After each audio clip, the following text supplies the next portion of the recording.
Monday. Nope, not Monday. It's Thursday. I know what day it is. Yeah, happy Thursday. We are doing a special presentation today. So it's going to be off camera. You're not going to see my lovely face. We're going to be doing a playback of a recorded game of Duality, which is the system that I've been working on for the last few years. So I'm going to get that going. Please enjoy. If you want to check out the system for yourself, you can do !Duality in chat.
Welcome back to session 2 of Duality, created by Matt from Mimics and Misfits. If you've listened to our previous episode, you should know kind of what to expect. If you haven't, go listen to it. Hi, my name is Freeman, and I remember a working title for Uncharted North that was reminded by Mimics and Misfits, and it was Hosers and Hobgoblins. Oh, boy. Wow. I still miss it. It's a fun one. Yeah, that's definitely a thing. I'm Cam, and I specifically went for full round action gaming just to spell out frag. That's clever. I made my podcast Interparty Conflict, and then months later realized that it's actually should have been intra-party conflict. I had several people point that out to me, but it was far too late by that point. Gabe just had beef with other podcasts, like, fuck you guys. Well, it came from when I was first getting into D&D. I remember I was trying to start a new group with a friend of mine. We were at a local bookstore, and this guy was listening in on us talk about D&D, and he mentioned that he played for a long time, and we invited him to play with us, and he was like, just a warning, I'm the kind of person that tends to stir up inter-party conflict. And at the time, I was like, well, I don't want that. But... yeah. You know, looking back, it's like, I mean, the phrase stuck. Yeah. Yeah. The phrase stuck. Right. So it was a good name. That mistake's better than the one I assumed, which I assumed that you had a bit of a dyslexic moment where the abbreviation matched your favorite musical group, Insane Clown Posse. Nope. Nope, not that one. Okay. Nope, not that one. No Fago. No, I do like Fago, you know but anyway, Matt, tell us what we're going to be doing today. Also, James is here. Oh, James. Yeah, Hey, James. damn. The Go for it, listeners James. know. They can feel his aura. I'm James, and I am also here. I do not thrive in chaos. I'm Matt, and I came back for another one of these. We're doing a second game because You masochist. pretty much we are back for another game of Duality, which is a 2d6 fail-forward system where you cross universes between two types of tabletop settings.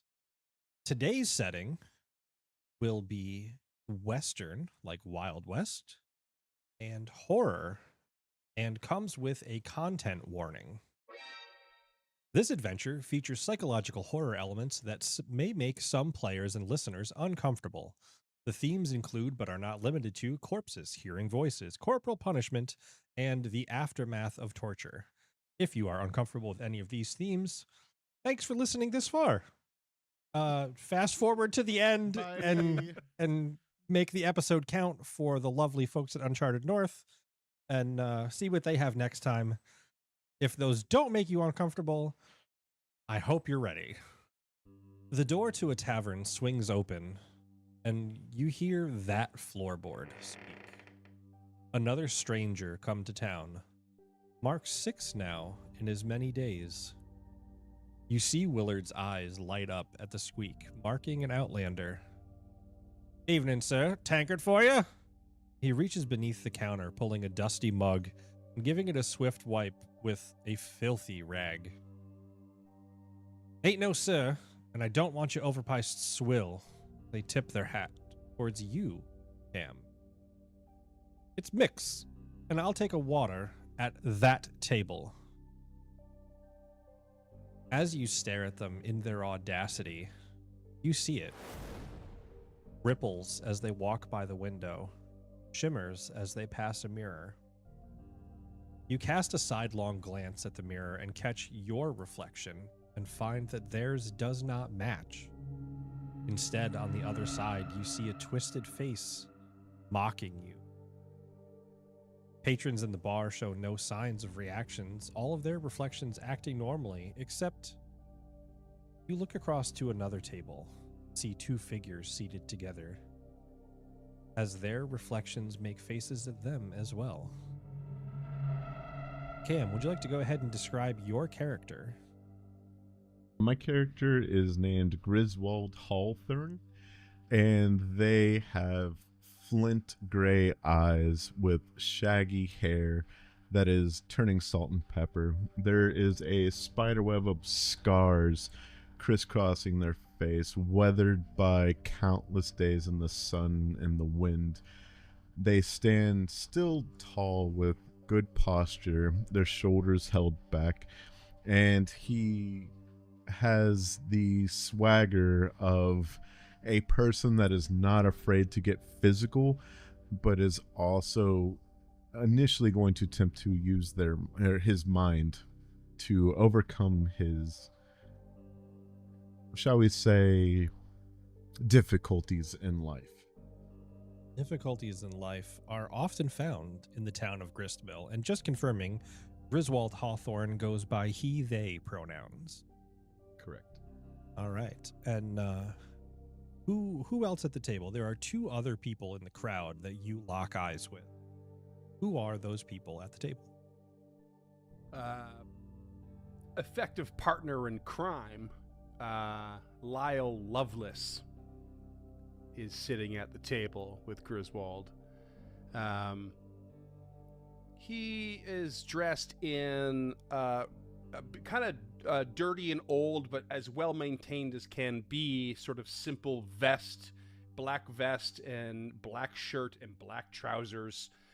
Has a pocket watch chain hanging from a pocket, and somewhere else, like, very typical garb of someone who's trying to evoke some sort of professionalism in the frontier West.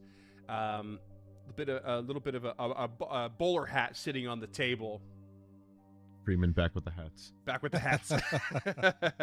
But more importantly, sitting right next to his chair is a nice big bag that has a wide mouth that opens at the top with these metal sort of like linings and clasps that you would recognize as a medical bag, basically, because he is a sawbones in this world, a makeshift sort of rudimentary doctor. Or all right. Self-proclaimed, anyway. I'm sorry, what was your character's name? Lyle Lyle Lovelace. Lovelace. Yeah. Gotcha. Lyle, pronouns he, him. He, him, yeah. And perhaps only Griswold knows that Lyle harbors a dream to one day own a boat and a pony, and to ride on the seas with his pony on the boat. A boat's a boat, but a mystery box could be anything. It could even be. It could be anything. Be a boat.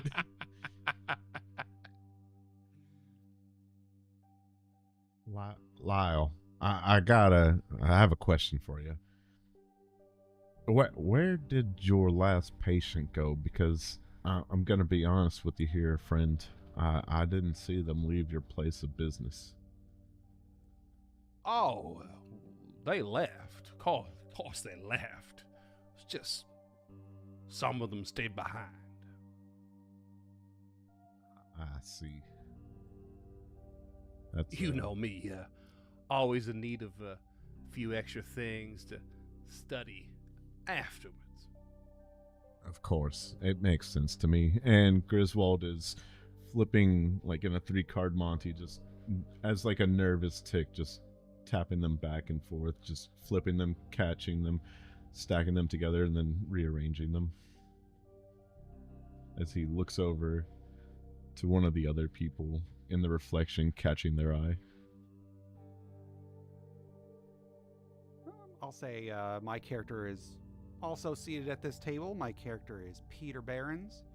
Everybody in town who's spent any amount of time here probably knows who I am, because my family is one of the families that built this town. The Behrens family has always had wealth, status. There have been rumors that this wealth and status came from some otherworldly source, but no definite evidence of such. But Peter is a genial type of man, always finely dressed. He's got a nice bolo tie. He's got a 3-piece suit. His hat, which is also sitting on the table, is a gambler style, so it's sort of a cowboy hat, but without it's not pinched in the middle. It's just like flat on the top.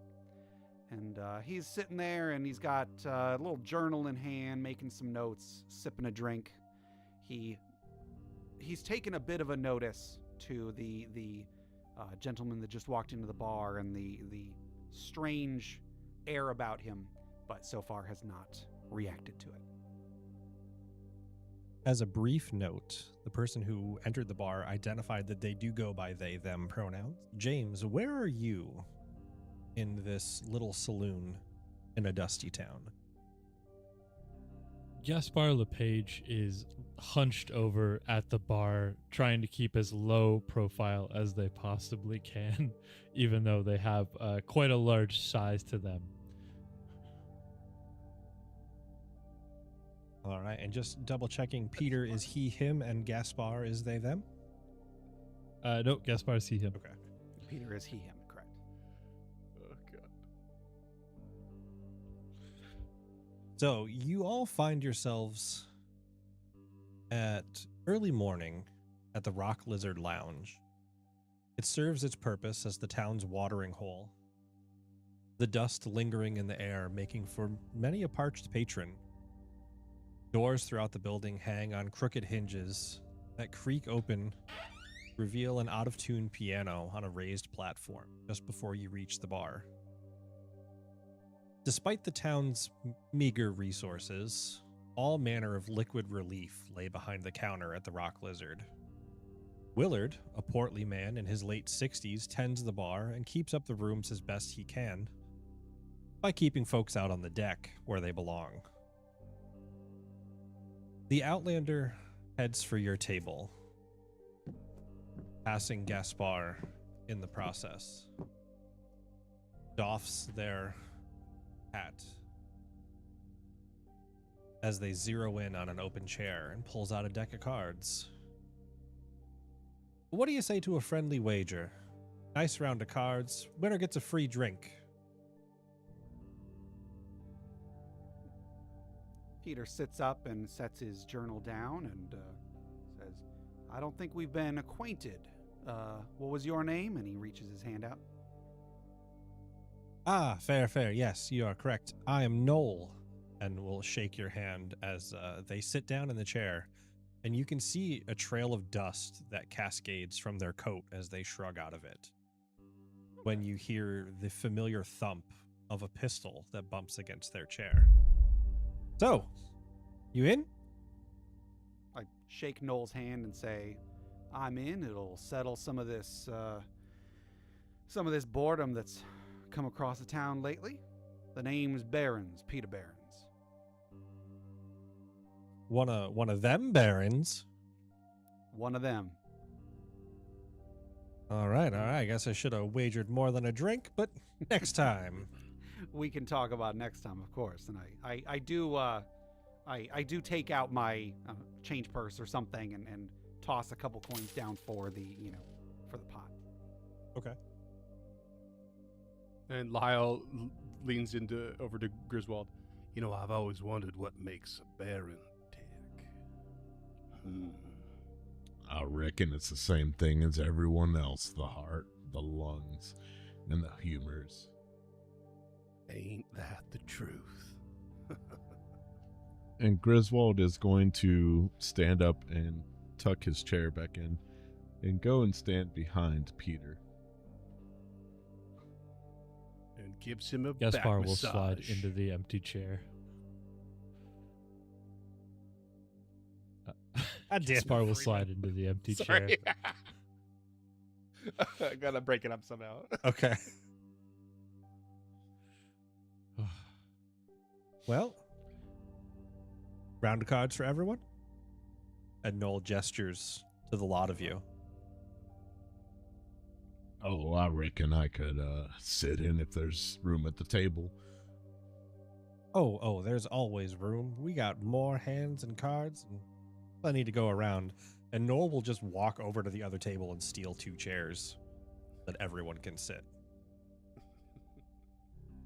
So, this is going to be a very special part of the game in that I wrote this just for this module.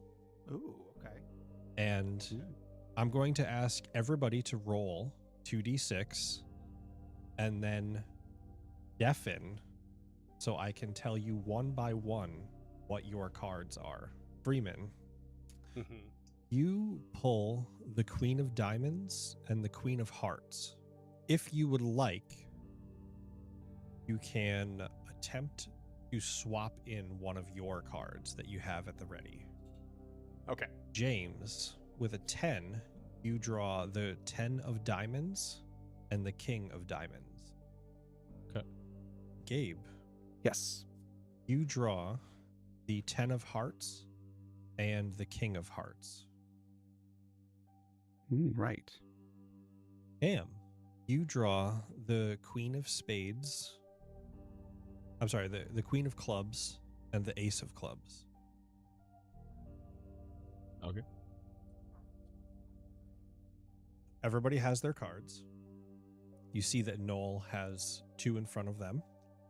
And the flop comes down. The 3 of hearts, the ace of spades, and the 5 of clubs. So, anybody feeling good? Think you're enjoying what you got here? I have no idea how to play poker. Wait, really? Not a clue. I also have no clue. Yeah. And let me tell you, I had to Google this and then take a fucking deck of cards and set them on my table and dole out what people were rolling to make sure I didn't overlap. Okay. Just my brother plays poker professionally. Cam lore. So I'm not sure how you want the mechanics to go, Matt, but I would like to raise, I guess. Okay. I'll call. I'm You're feeling gonna- good. I want to You're going to toss down some money? move forward. I'll toss down some more money. Yeah. All right. Keeping it going. The turn I'll call. is the jack of spades. There is 1 card left to be pulled. Refresher, what all is out on the table right now? On the table right now is the 3 of hearts, the ace of spades, the 5 of clubs, and the jack of spades. Gaspar will raise pot. Okay. Oh, you're a bold group here. I'll match or whatever. I'll stay in there. I'm feeling good Okay. about this. Real quick, can I attempt to palm one of my cards to get a more favorable card? Ooh. You can, and Freeman, this is the point where your preparation could come in handy. Yep. If only I knew how to use it. So I literally got nothing. I have no You- idea what's going on. you let me know if you want to Okay. exchange one or both of your cards. I don't know if I should or shouldn't. 'Cause I feel You- like my alright. character would know poker, but I So don't at, know. I at don't the know. least on a sliding scale, you Yeah. know that you got an 8 and James got a 10. So there is a likelihood Okay. that James has a better hand than you. Out of game. Okay, got you. Let me swap both out. Okay. Your preparation roll was an 8. You do successfully swap your 2 cards for 2 more Okay. cards. Okay, so that's what I have now. Yep. What's your secrecy here, Griswold? My secrecy is +1. You want me to roll it real quick? Yeah, go ahead. 2d6 plus 1, please. You see the final card drawn, the Sure. river, and it is the Queen of Spades.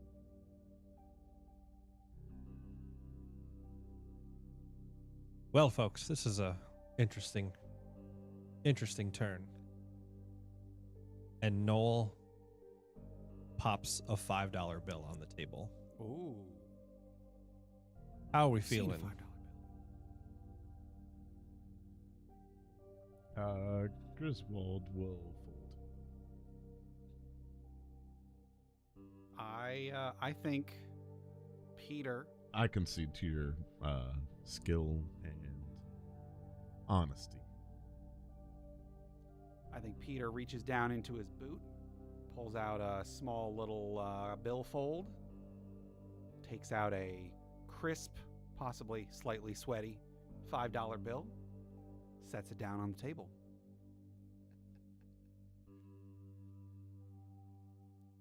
Lot of money, no? And Gaspar will produce a knife with a gold inlay, Oh. a pocket watch with a splatter of blood on it, and pull a woman's wedding band off of one of his fingers and place them on the table. Would you value this as $5, or would you care to evaluate this higher, perhaps 7? So he's trying to raise, but he wants a fair value for what he's putting on the table. Can I make a Chronicles check to tell the value of those? Yeah, go ahead. Right. Oops, that's not it. Especially as one of the family members, you would be the one backing. Yeah. So I got a 10. All right, so with a 10, you know that this would be about $10 worth. Your minor boon is you can make the choice with a straight face to say how much it is worth. Good question. I will say, I take a look at these items and I say, well, you have a discerning eye because that does seem to be exactly $7 to my judgment. Gaspar will produce a very greedy smile. 7 it is then, my friend. Then I will. Would you care to call? I will call. I will put down $2 more of my own. You see Noel look at the cards on the table, peek at the edge of their cards. All right, well, $7 is $7 and pops down 2 more. That's so much money for this presumptive time period. Yeah. Average. Lyle taps his glass on the table. Barkeep, another mezcal. Looks down at the little hoard that Gaspar Lepage has put on the table. I think I recognize that ring. Call. And he puts $7 on the table. Oh boy. Okay. Freeman, can you? And the very obviously, there's blood on the $5 bill. Very obviously, like a lot, like quite a bit actually. Can you roll 2d6 for me, Freeman? Just flat. 3. You call over to Willard, and he comes over as you clink your glass on the table. He's like, didn't nobody teach you any manners? And plops the drink down in front of you, so it spills a little bit on your lap and scoops up your $7 as payment. Je m'excuse, Gaspar Lepage would say. I think Gaspar probably grabs his wrist before he can pull it back. Yeah. I was gonna say, I go for the wrist. Yeah. Yeah. Say, to be clear, he is only taking Lyle's money, not the pot. Just the $7 Lyle put down. Yeah. Well, if the $7 is in the pot, that's Gaspar's money in his mind. Okay. But I mean, I definitely will. It's definitely my money initially that he's going for. So I mean, I'm gonna go for the risk. Maybe Gaspar does as well. Maybe we both go for it. And use your eyes. That money is in the pot, and it belongs to me now. Should we roll a fitness check or something to stop him, or no? You see Willard blink as he takes in the scene of what's actually happening. It's like, all right. You owe me, though. I'm going to go and put it on the bar tab. Yeah, you put it on my slate, Willard. And it is time. Everyone is in the game except for Griswold, right? Griswold, what are you doing for the final round? Griswold is just going to be studying each of their faces to see how they react to the way that it turns out. Just seeing who is a sucker and who is competent. Okay. Go ahead and make an intuition check for me. 6. Okay. As Noel says, "All right, this is it. Everybody's in. We flip, and we'll flip their 2 cards." Okay. I have a 10 and King of Hearts, which would give me a straight. That is correct. I have the 10 and King of Diamonds.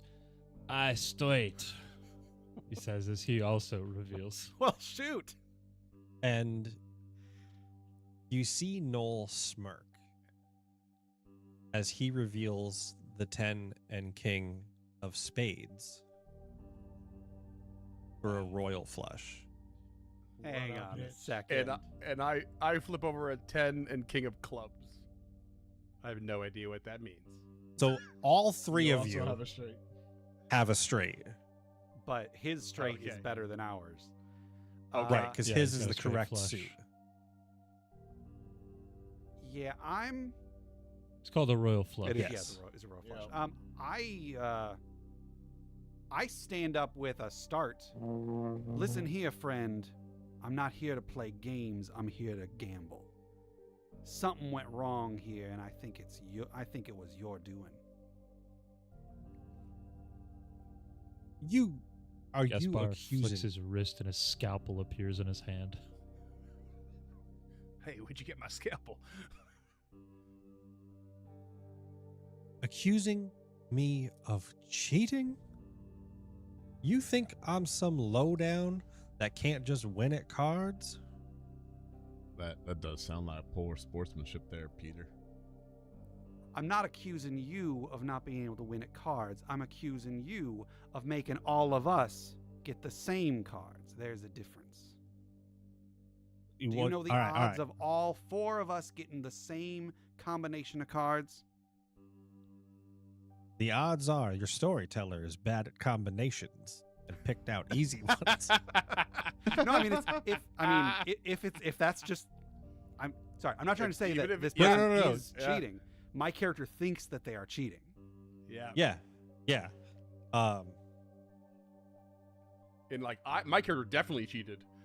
Griswold. That actually got us to the 3 straights. Like, so you're Okay. Yeah, so you- despite the mix-up and your assumption that it's wrong, it's so good. I mean, that's Matt, that's you fine. have a better chance of getting struck by lightning twice than this happening in real life. Yeah. No, I Griswold. mean, honestly, that's a great story. It's great if it is not the result of cheating. My character thinks it's the result of cheating. That's fair. So Griswold, you look around at everybody's faces as the cards are revealed. And before anyone even flips, Noel is already smirking, knowing that they have won. Yeah, I mean, they got the best. hands, so- Griswold respects game and says nothing. In all of its forms. Yep. So I guess the question is, does it look like anybody else is also up in arms about potential cheating? Gaspar there's a knife in his hand. Okay. Okay. He's very upset. And Lyle, are you up in arms about Lyle's cheating that kinda you with also Griswold. No, a little bit more relaxed about it. Like, game's a game. You ever heard of Lance Armstrong? Then can I do an intuition check to see whether I think Gaspar is about to stab a person or not? did? Yeah, so I'll tell you what, you can do either an intuition or secrecy to read the situation. Okay. I have a 0 in secrecy and a 2 in intuition, so I'm going There to you go go. with intuition. I mean, Gaspar's French. He's definitely gonna stab someone. I suppose. So that is a 10 on intuition. I'm trying to gauge, because here's the thing. I'll just put this right on the table, no pun intended. If nobody else is freaking out about this, then Peter is just gonna take the loss. But if it looks like Gaspar is about to stab someone over this, then maybe I'll stick to it a little bit more. So if I may, and maybe Cam can end this, but if you're rolling intuition, you're getting a read on the whole situation. Yep. You might guess that both Griswold and Lyle are not just chill about it because they respect the game and the cheat, but also if they really want to get what they want, what they lost back, they'll do it in their own way. Okay. They give that kind of vibe. We're like mafioso, like relaxed. Yeah, it's the new guy came into your gambling den and cheated, and you're not willing to accuse them of cheating, but you will beat the shit out of them in the alley afterwards and rob them. Okay. That is the exact energy you're getting off Griswold. He is about to just like, oh, good game, good game. Okay. Do you want to step outside and have a smoke? And then just absolutely fucking peek behind the curtain. Me and Cam are both gangsters on the other side of this. Okay. Yeah. nice. So yeah. Peter, you pick up reading the room. Yeah. The obvious threat of violence between Griswold and Lyle, but also Lyle's little smirk indicating that he also cheated. Okay. Before you glance at Noel and see the same smirk, and you are positive that they cheated at this game of cards. Okay. Then, So, Gaspar, how are you handling the violence in your system right now? There's like a micro tremor that you can probably make out with that 10. Oh, His boy. hand is twitching just a little bit with the scalpel in it. And he's ready to stab somebody, but you also know that he hasn't yet. Okay. Like, and I'm sorry, is Gaspar, do I know Gaspar? you would know Gaspar around. Okay. He probably appeared in town like 5 or 6 years ago. Okay. He says that he used to be a doctor, or he was a doctor in another life or something like that. But he's got like these milky white like patches on his skin that almost looks like he had been splashed with paint, and that's kind of unnerving. So he tries to keep to himself for the most part. Okay. He wears like a really nice suit, but it's clearly been patched a lot. Like it's probably the only thing he owns, but at one point it was a $5 suit kind of thing. Sure. Then I think what happens is Peter takes a moment and like looks around the room and sees that like everyone in the room is now watching me accuse someone of cheating. Meanwhile, the other people at the table are, for the most part, not reacting in the same way, and he realizes that this might look worse on him than the loss of $7, which granted is a lot of money, but he. Yeah, you don't want to be the only accuser, Right? because so yeah. Peter kind of he wipes off his upper lip and he takes a breath and he looks over at Noel and says, "Friend, I wish to apologize. I think the drink is getting to my head. I think I may have spoken too soon. Luck is luck, and seems like you are a lucky person. So I apologize for the accusation." And Peter's going to gesture for the bartender to bring some more drinks, and Peter says, "Allow me to treat you to an extra drink on me." And then he holds out a hand to shake Noel's hand and try and clear the air a little bit. And Noel says, yeah, I know, I understand. Luck is luck, and a day of drinking can do horrible things to a person. As Noel shakes your hand, you hear this ever so faint laughter in the background of your mind. It's so creepy. It is creepy. While that's going on, Griswold would like to peek into the other world. Okay. Are you, And you being secretive about it? Yeah. Yeah, infiltration or secrecy, whichever you prefer. Either one. All right. That is going to be an 11. An 11. So, Griswold, there's one important thing you know about the glitch. You exist in the world you are in.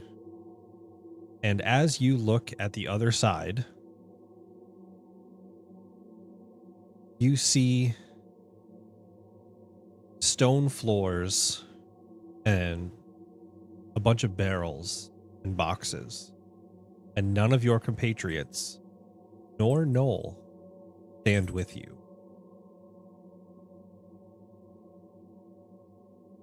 Griswold shivers, taking the briefest of glances around before popping back to the other side.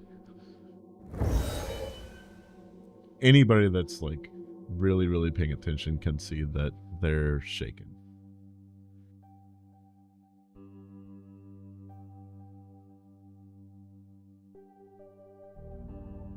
Griswold is used to, like, when he peeks through, there's usually something similar on the other side, and seeing nothing has thrown them for a bit of a loop. So, like, there was, I just want to make sure I understood correctly. There was no pairings of anyone No pairings of any of the people at this table, at this table. which is But, like, expected Willard for the there, group or of you. or the bartender or something like that, or no? Oh, I see. Okay. Willard is out of your sight at the moment, so you wouldn't be able to see him just peeking into the other side or his correspondence. There's on no the other other side. patrons in the bar other than us, and this stranger, this Noel. As Noel came in, a good number of folks got up and left. Hmm.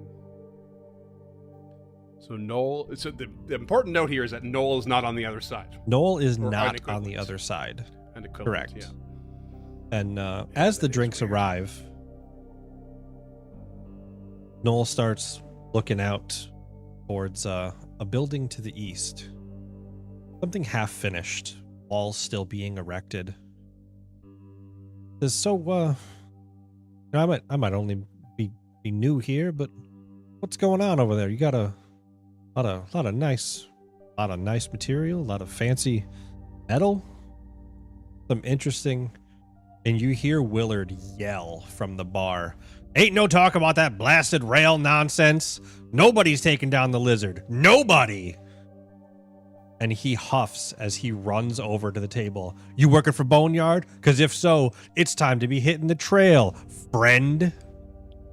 Pardon them.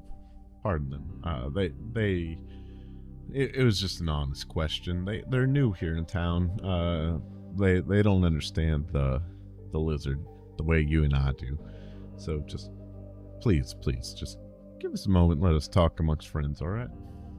Mm-hmm. And Willard kind of skulks away, and you can hear him mumbling under his breath a variety of colorful insults. Griswold writes a couple of them down in their mind and rolls a Chronicles to understand more about the lizard that they just lied about. Yeah. What's the lizard?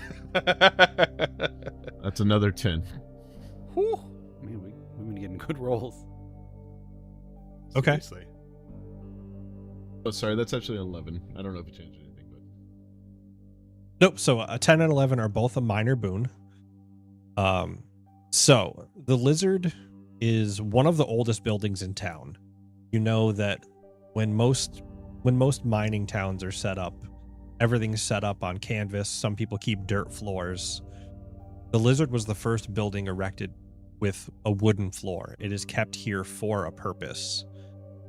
And as one of the oldest buildings in town, the idea of dismantling it is very uncomfortable to many of the townsfolk. And you can ask me 2 questions about the lizard. What are the floor dimensions? No, I'm just kidding. I can answer that question for you. I know. You son of a bitch. Matt knows me too well. What was it originally built for? It was originally built as a saloon. Like, this building was specifically put together for people's enjoyment.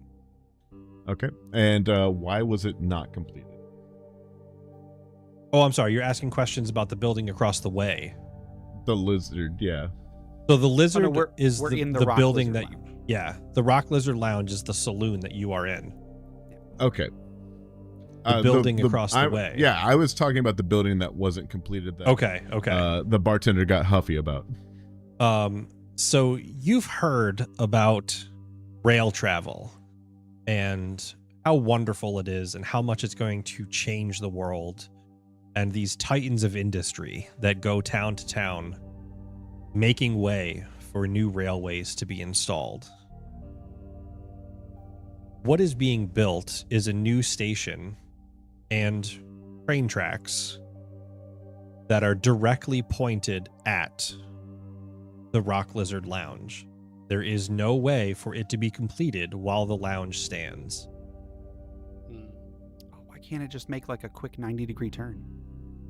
Quick turn. Wait, hey, I'm no railroad conductor by any means. But, I mean, as long as we get railroads instead of cars, like, I won't stand in the way of progress. Just make a ramp Providing, so it of goes course, over the Oh, that would be mighty fine. That would be mighty fine if it went over the building that we're drinking under. I'm sure that would feel safe and secure in this day and age of technology. No rattling. But yeah, so Griswold will just politely explain to our guest, well, there's a lot going on in this town, and long story short, they'd have to tear down this establishment, the oldest building in town, to go ahead and build that railroad over there. And so the people in town are might touchy about it. Oh, seems so. Best, I thought maybe I'd look at a room here, but that's the owner. I don't know that this is exactly where I want to be. Don't you worry about William Nunn. He's a mite hot-headed, but not really a bad fellow once you get to know him. Just be polite, be professional, and try not to rob the place. And Griswold will give a little upward nod. Nudge and a wink. And you hear Willard yell from the bar, "I'm not angry, I'm just right." Sure you are, bud. Sure you are. You have to understand, Willard's a Luddite, which means he's right.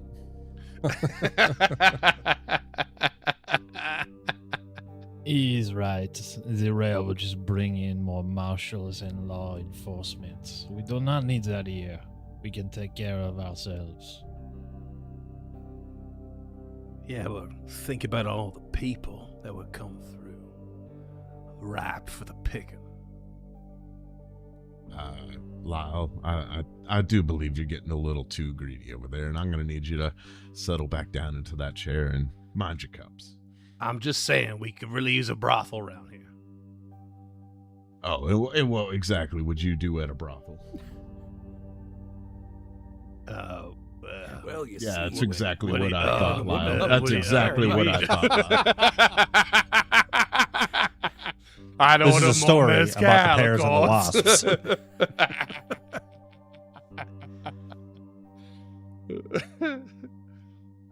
Speaking of getting a little too greedy, though, Lyle, you heard that Rufus Blaylock, one of the old homesteaders here, sold out his house.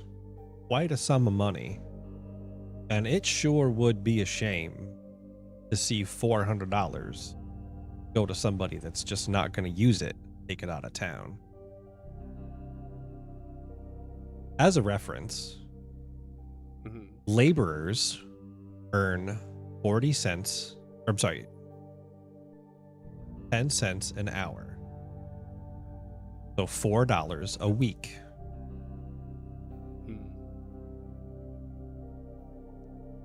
And sorry, Rufus has received $400 for selling pay. Yeah, his 2 years land, pay basically? for selling his land and home Okay. to the Sorry. person that It's a shame what that he's not going to leave with it.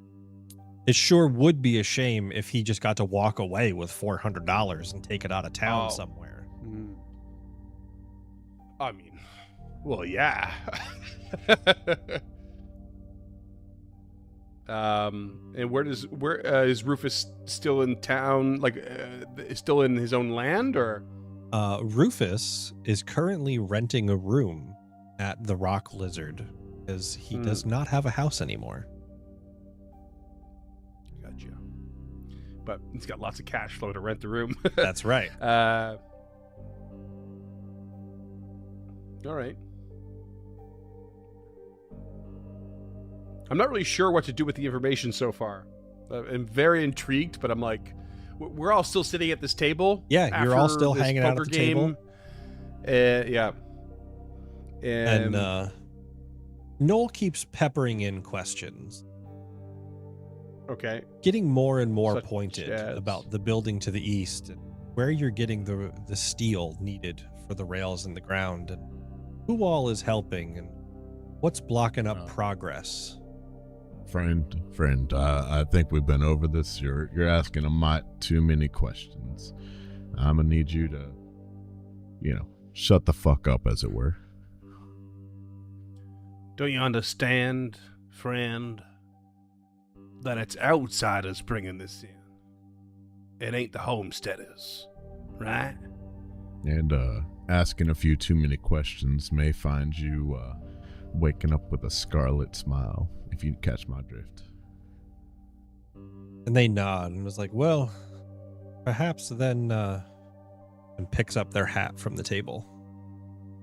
Perhaps it's time I find a nice safe place to rest for the evening, or I continue on my way.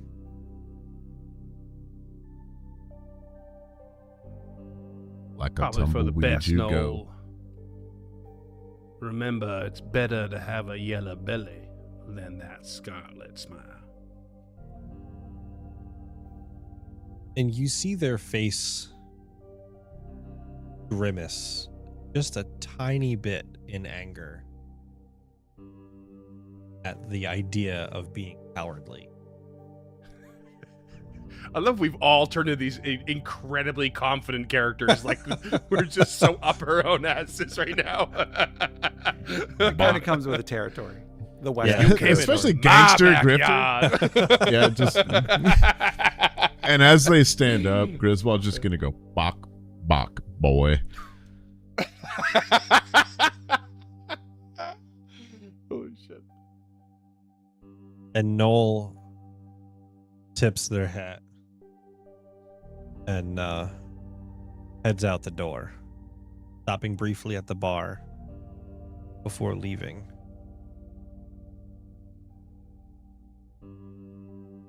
About 2 minutes later,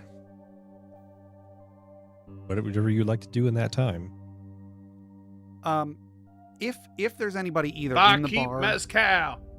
Sorry. if there's either anybody in the bar or like that I can see through the windows or whatever, that is either like the sheriff or someone that works with the sheriff, I just want to pop over there and just clue them in and have them keep an eye on this newcomer walking around with a pocket full of cash and possibly looking to either start something or be involved in something. Griswold notices Peter's narc behavior and distances themselves quickly, making their way across to the new railroad station before attempting to peek across to the other side secretly again. As far as All right, I'm concerned, very this person just stole several days' wages from several of us. So I'm just saying. Yeah, it ends up being like $26 with the initial buy-in and the raised ante. Mhm. Yeah, that's like a good 3-4 like weeks. a month's wages or something. Yeah. Mhm. So And Lyle just like picks up his bag and stands up and just kind of like holds it in one hand and then looks at Griswold and just pats the bag and he's like, Just remember, all we gotta do is keep that money in town. Doesn't matter where the people holding it go. Oh, believe me, Lyle, I understand the velocity of money, and the exchange helps create commerce within the community. And Griswold will tip his hat before stepping out into the blistering sun and making his way across to the railroad. Griswold, as you go to leave the bar, Willard calls out, Hey, your friend here said you wanted this? And hands you a sack of grain before going to bring drinks to Lyle, Peter, and Gaspar. Griswold looks inside the bag of grain. It's a sack of chicken feed. No, Okay. hang in there, Matt. I'm getting there. okay. And puts his hand in there and letting some of the grain drop back into the bag with a looking up and to the right, tilting their head before stepping out and going across to the railroad. Okay. So as you head towards the railroad, Peter, you do spy Rufus wandering around as he comes out of his room to claim another bottle from behind the bar. just helps himself kind of so, thing. okay, so he's just grabbing something he's just stealing something, or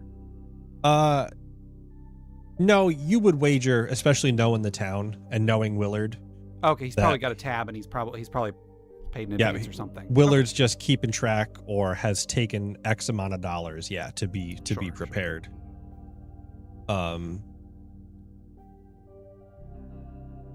And Willard will set down your drinks and be like, so one leaves, the other goes, your friend is over there looking at that building.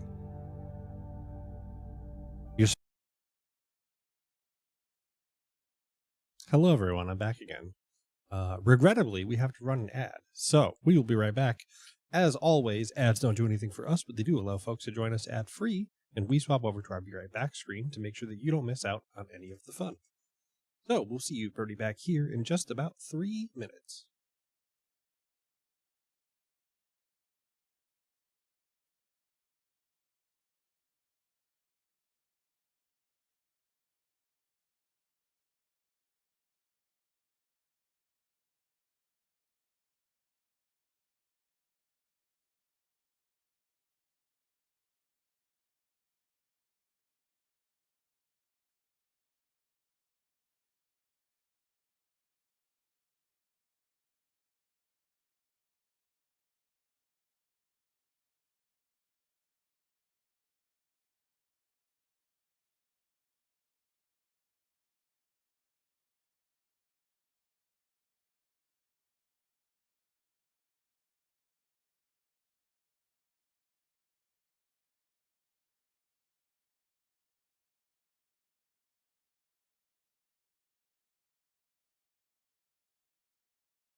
supposed to be respecting customers that care for this town.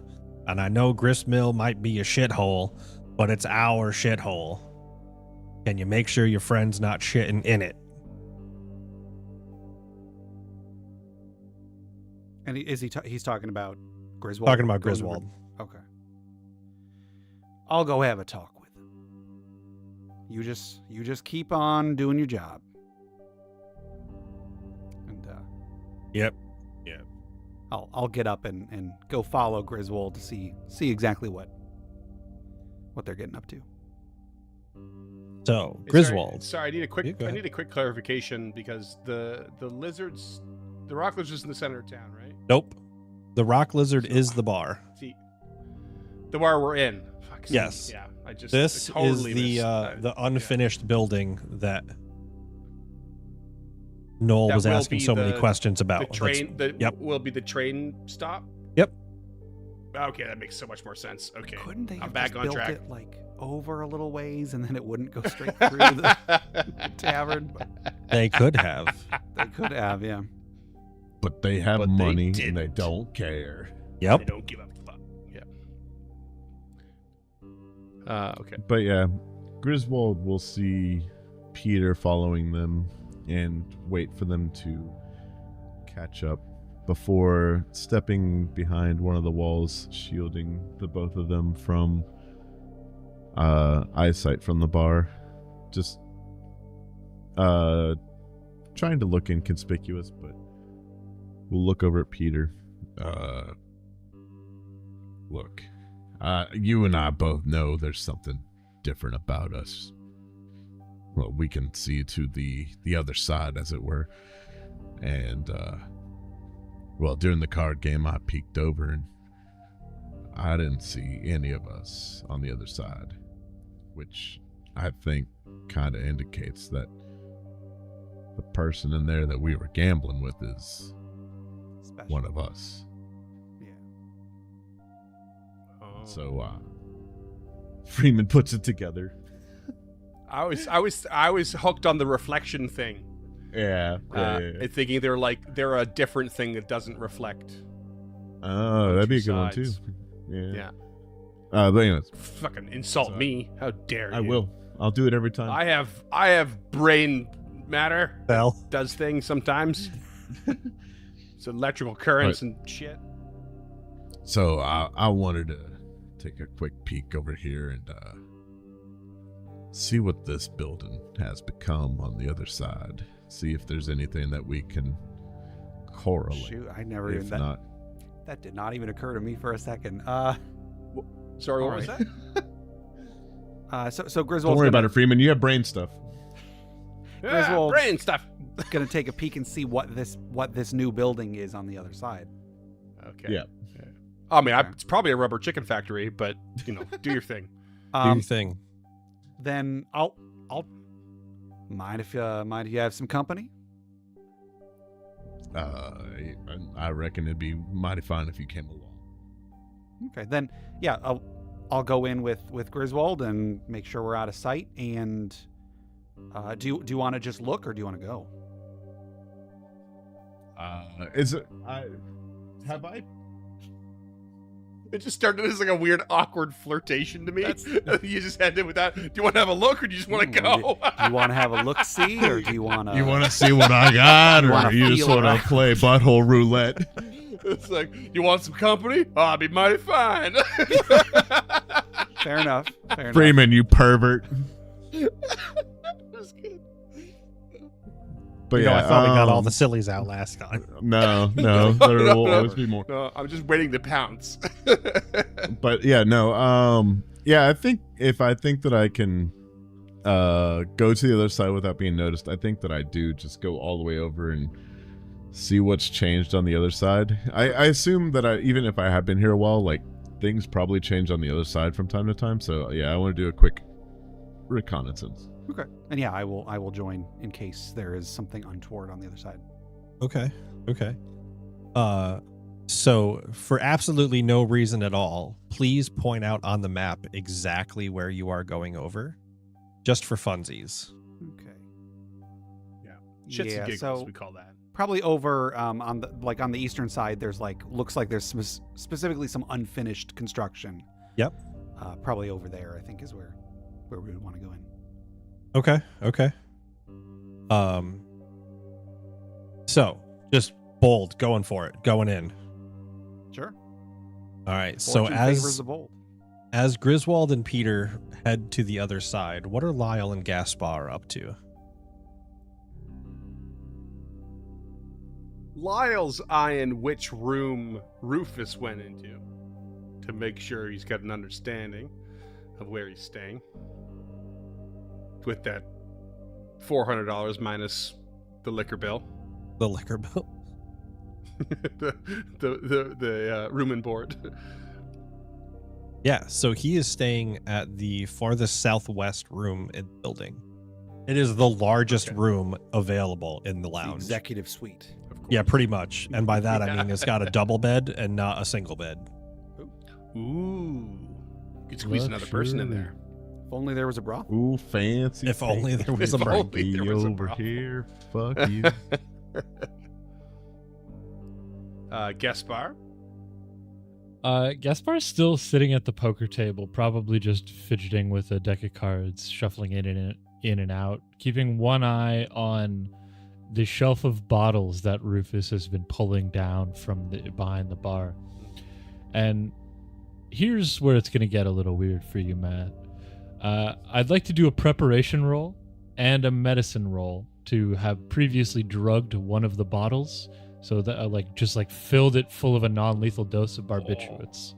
Okay. Goodness. Okay. Go ahead and just make a preparation roll. 9. 9. Yeah, so you've spent enough time here, and over the couple days since Rufus sold, you've kept an eye on which bottles he's most likely to pick out. Things that are on the top shelf, slightly out of Willard's reach, but the fancy stuff, and have successfully drugged one of the bottles.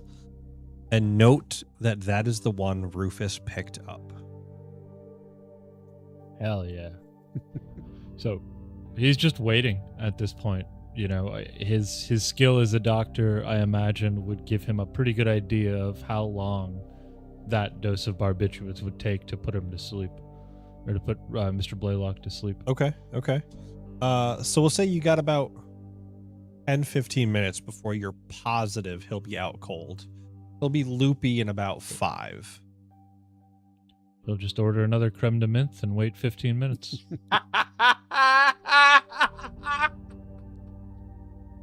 Freeman. Are you sure you don't want a pastis de Marseille? Where would we get a pastis here? Well, we got some local absinthe, I'm sure. It's the closest thing you're going to get. God. That's good. Creme de menthe. You shift over to the horror world. Throughout this area, you can see a set of double doors to your left. There's a small hallway leading ahead with an open door to the right, and a long table with 3 chairs. As you're looking about, you start to smell something and start to shift to an overwhelming smell of garlic and almonds. Interesting. Ooh, shit. Creepy noises. Can I make a Chronicles check? My character is my one of my 2 classes is or archetypes is occultist. So my Yep. character has some knowledge, some training in various occult rituals. Can I make a Chronicles check to see if I can tell what rituals those scents would be used in? Yeah, absolutely. Oh, garlic makes me suspect vampire in a weird way, and would be- almonds makes me suspect. Isn't there like a drug or something? Cyanide. Arsenic I think Arsenic. is- Arsenic. Cyanide. Arsenic. Arsenic. Arsenic. Is Is it almonds. arsenic? So that is a 9 for me. Fun fact: enough arsenic smells like garlic, and enough cyanide smells like almonds. Hey, we got there. And you are positive that is Let's go, what is Gabe. in this space. You also note that those heavy metals were commonly used in embalming practices to be found in these volumes. Oh, God. Okay. Oh, jeez. That's the smell of a mummy. Yep. Oh. Jesus Christ, Matt. This is why you can't give Matt a soundboard. Fucking Christ. I'm weirdly on edge. Yeah. It's over 9,000. Boo. Get out. Griswold will look. I love you, Freeman. Don't you Griswold poo-poo will- the power reader or whatever it was called? The scouter. Yep. The scouter. Scouter, thank you. Griswold will look over at Peter. I'm gonna go check the door to the north. When I get close, you go ahead and check the one to the west here. And then Griswold Jesus. hears their voice and stops. Yeah, Did you hear that? I did. Right. I think. Go ahead. I'm What gonna were you put my say, Peter? ear to the double doors and just see if I can hear anything coming from the other side. Okay. From the other side, you can hear someone bustling about and shuffling through a bunch of papers, and what sounds like some cutting, and then something being dropped in a heavy bucket before.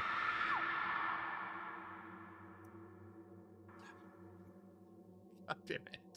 Okay. So Griswold is going to open up their trench coat and pull out a Thompson. My character doesn't really carry weapons. You've He doesn't got a usually Tommy need gun? them. We're gangsters. Uh, Absolutely, I have a Tommy gun. Is there anything in Makes me this so room happy. that I might be able to use as a club or something, like a candlestick or? Yeah, so as you're looking around the room, other than the questionable artwork that you could probably hit someone with, Hmm. the bedroom is very opulently decorated with a 4-poster bed and 2 bookshelves overflowing with books. Most notable is as you turn around to leave the bedroom, you look directly into a standing mirror and can see just a shimmer of the railway building superimposed over your reflection. Oh, cool. Interesting. And I guess let me just ask: is that a thing that mirrors normally do when shifting between worlds? No, Okay. Okay. this is Goody. new occurrence for you. Okay. I'm gonna just touch the mirror surface and see if anything happens.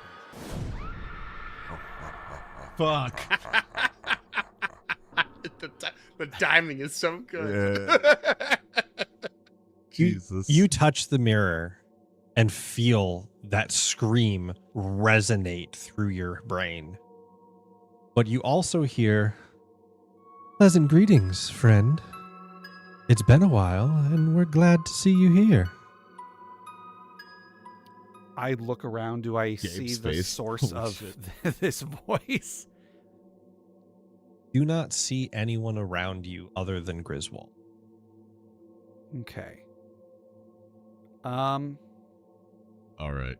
Here, real quick, Peter. Since you came over unarmed, Right. let's get the fuck out of here.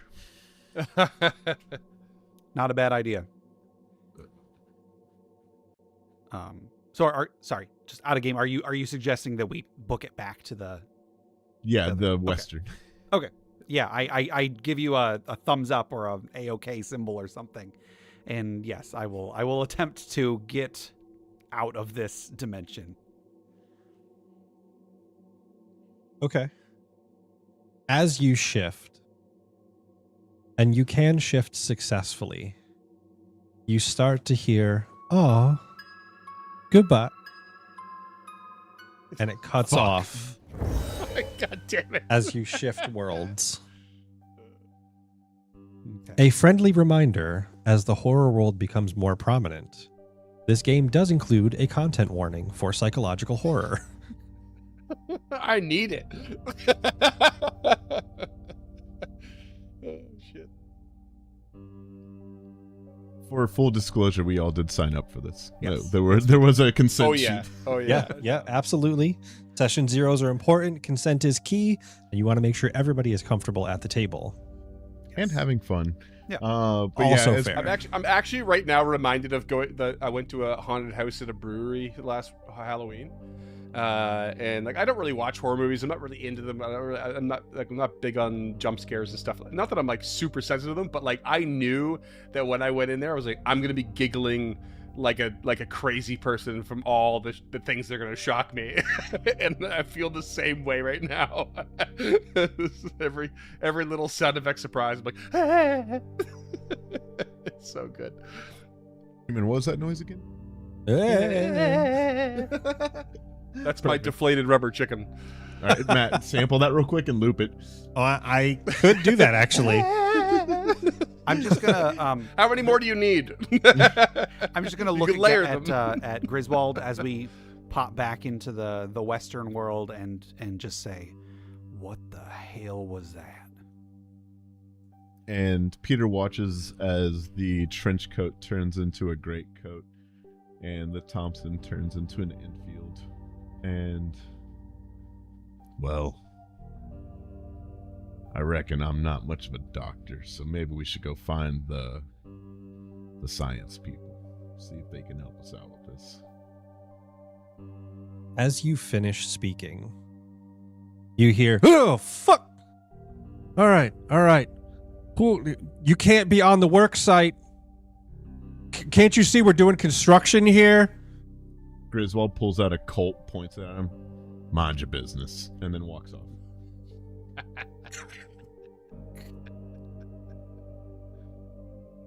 I just shrug and And Look that's at the why they person call and- it the Peacemaker. I just say It's a weird time to pull out a big beer. Just saying. I just say, sorry, official business, and then walk off. Okay. God didn't make us evil. God didn't make us equal, but Samuel Colt did.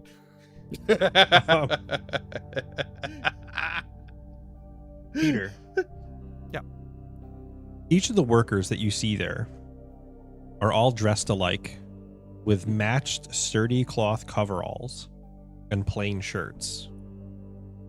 The thing that stands out most to you is a small spiral disc with a stylized B that joins the shoulder straps of the coveralls.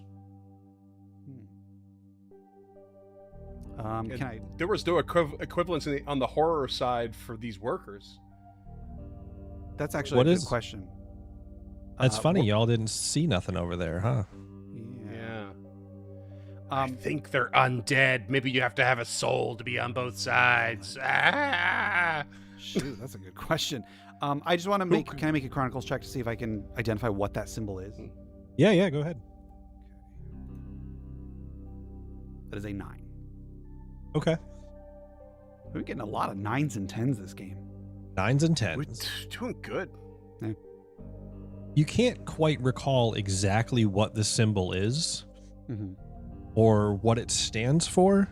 You are positive, though, that you saw a letter with a similar mark and maybe even a bag that Rufus was carrying.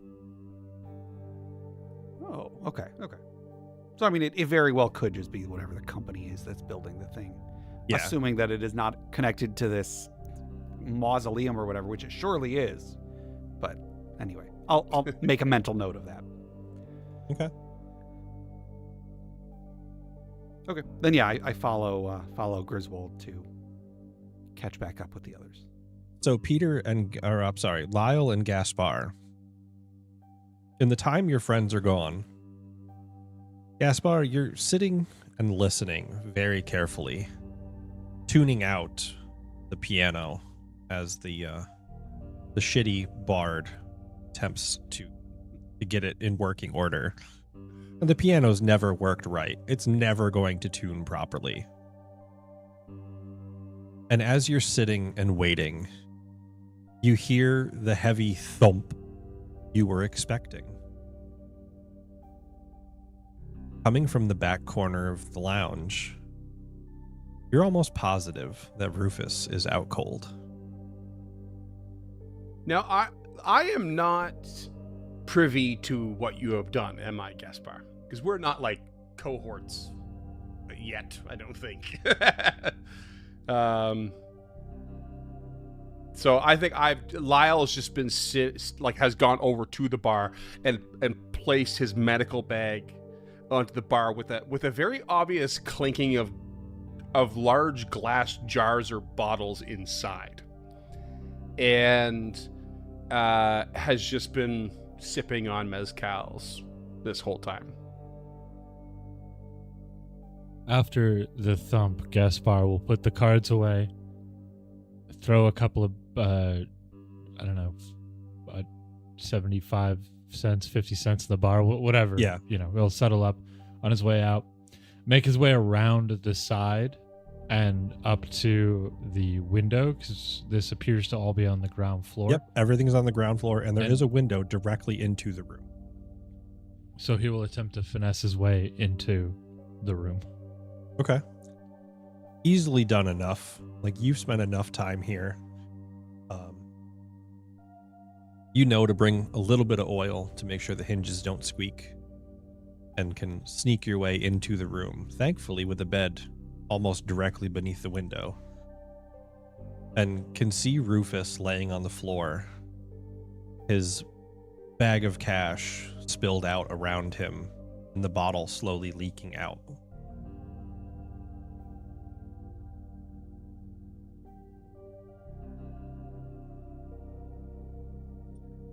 That's an 8 to finesse his way into the room. Okay. Yeah, so definitely not a problem. Seeing Rufus laying there, money slowly getting wet as the spiked liquor seeps out. He is at your disposal. He'll just gather up everything he possibly can, all the money back into the bag, damp or not, and he'll even pick up the bottle and cork it and throw that in the bag as well, in case he needed to curry favor with somebody on a very, very temporary basis. Okay. Well, Gaspar has found himself in the possession of $380 and a bottle of spiked liquor. He'll try and wiggle his way back out the window and take the rest of the adventure off, I think. Damn. Well, can we assume that because Lyle was keeping an eye on the direction that Rufus went in and was singing Miss Gallus, also heard the thud? And I love the idea that quickly as noted. Gaspar's climbing back out the window, Lyle's just arms crossed Yeah, at the that's window, it, right? tapping Like- his foot. Quickly Yeah. noted that Gaspar left and just followed suit. Yeah, so you do see Gaspar But like walk. arms not folded, just like straight armed, bag in hand, standing there like stone still. Gaspar is Eyebrow- crawling out eyebrow of this cocked. first floor window, legs first, like a fool. Just hears the click of a pistol being cocked. Yeah, absolutely. Um, Gaspar has to walk past you to leave the building. Or you giving Gaspar a tail? oh, absolutely. So yeah, right as you settle yourself down, Gaspar, you reach back up and pull the bag over the windowsill. You just hear the of Lyle standing behind you.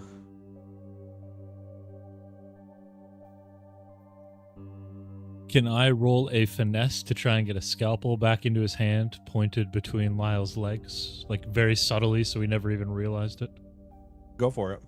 Lyle is standing there and has the bag in one hand, but releases, it's got two handles, releases one, and the thing and the mouth of it falls open.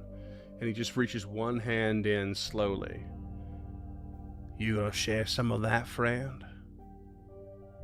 Are you part of Grist Mill? Oh, ain't you? The problem is, with this money, we will not be part of Grist Mill for much longer. So I could perhaps cut you in for 20% of the take, but cannot stay. Rufus knows he has been robbed blind.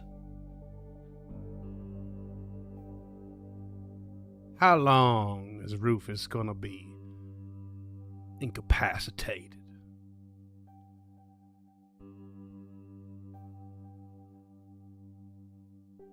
You'd wager. 12 hours. Yeah, I would say you might actually wager like a day. And you know nobody's going to bother him in his room. I'll tell you what, Long enough for us to get away. isn't it a bit easier to not have to run? You give me 40 so that I can split 20 and 20 between myself and my partner. And I'll make sure we don't have to run at all. Peter's just getting fucking cut out of this deal. Yeah, he eagerly gives you $40. Calls it a day. No. Percent, my friend. Just here's the racking of a lever action. It's a good deal. 40%. It'll be about $150 after what I collected. This seems reasonable. 75 to each of you. No? I do ain't too reckon good at the old maths, but the math is close enough for me to not argue about it. The you're not problem here. is What are you that talking about? I just said I was. I just said I was. When did I'm you just arrive? kidding, I'm not there. Holy shit! I was. Oh my! I was bartering for you, and I didn't even know you was there. Griswold and Peter were making their way back over, so it's not long before you two come out and just see Lyle walking around the back of the fucking building. Damn! I forget how sneaky you are. Oh, For simplicity's sake, I'm actually going to say Peter is not there. I'll say like Peter looked north of the building or something while Griswold went south.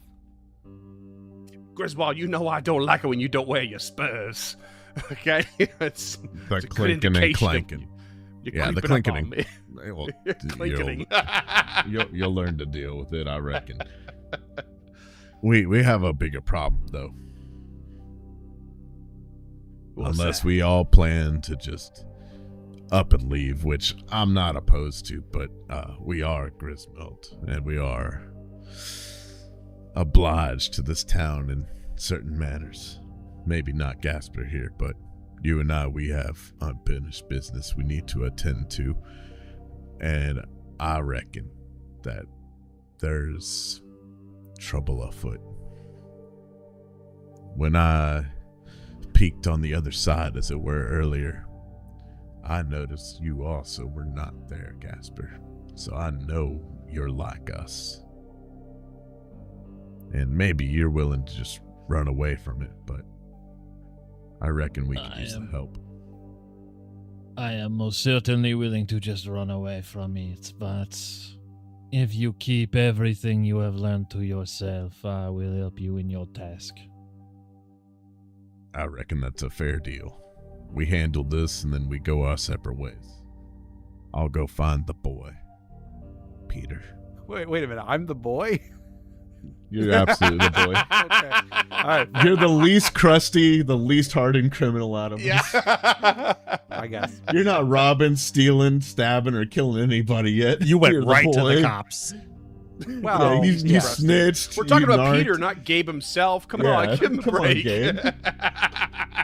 I would never disrespect Gabe, but Peter, that boy. Peter, to the end of my days. Hey, I will disrespect. well deserved, I suppose. Well, I'll say that when you do find Peter, you see that he does have a knife attached to his belt now. So he's got some kind of a weapon. Finally decided to start carrying Peter, huh? Desperate If I times call for may. desperate measures. You may not, Lyle. You may keep your mouth shut.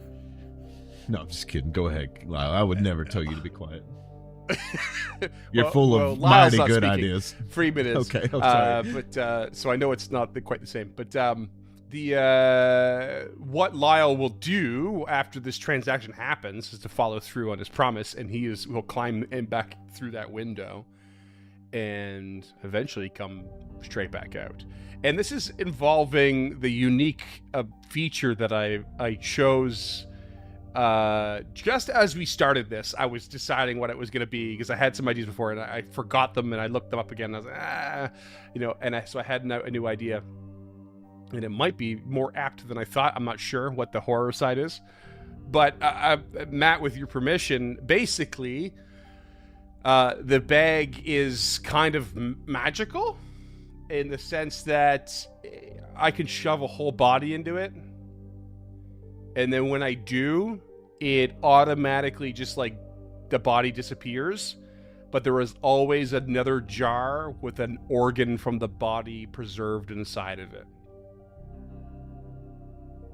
And Okay. my unique ability would be to pull out a jar and in some capacity use the jar, like smash it on the ground or something, and whatever organ is in the jar will affect something that's hostile to me or that I'm targeting. Like something really gnarly like that. Okay. So, Lyle, you've always known that your bag led somewhere. And as Grizz is talking Sorry, about... if I may, in the bag is also a bone saw that was what I was reaching in for earlier. That's fair.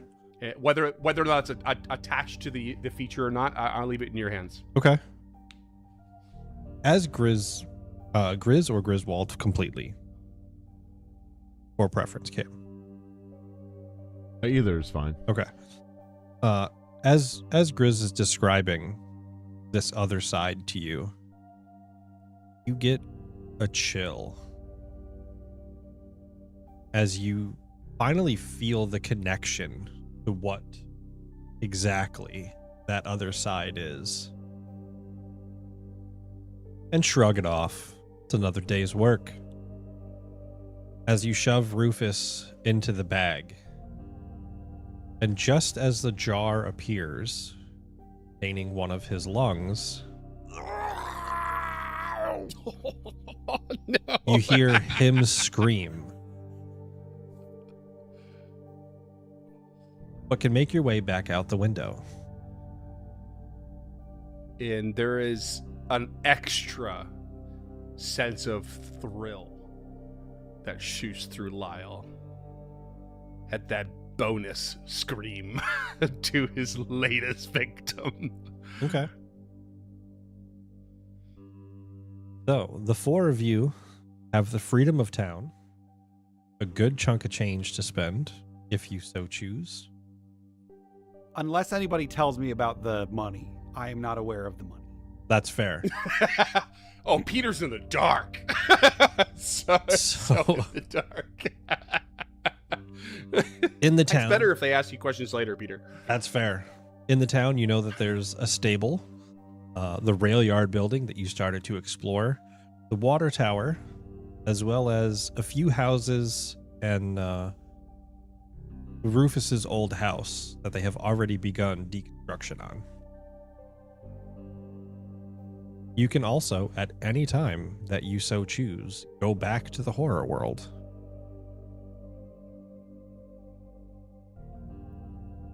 Yeah. Do Peter and Grizz fill us in on I what they saw? I on the would other like side? to, yes. Okay. It appears that unfinished building seems to be some kind of a temple or crematorium or some kind of place of death on the other side. Something is not quite right with that construction.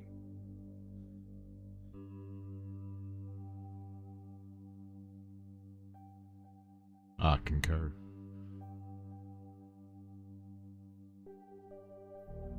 And what do you suggest we do? Well, if there were four of us, we could go in and find whoever's there and maybe ask them some questions. Safety in numbers, as Exactly. it were. Pats his medical bag. Clink, clink, clink. May have been a bit unsafe to go with just the two of us.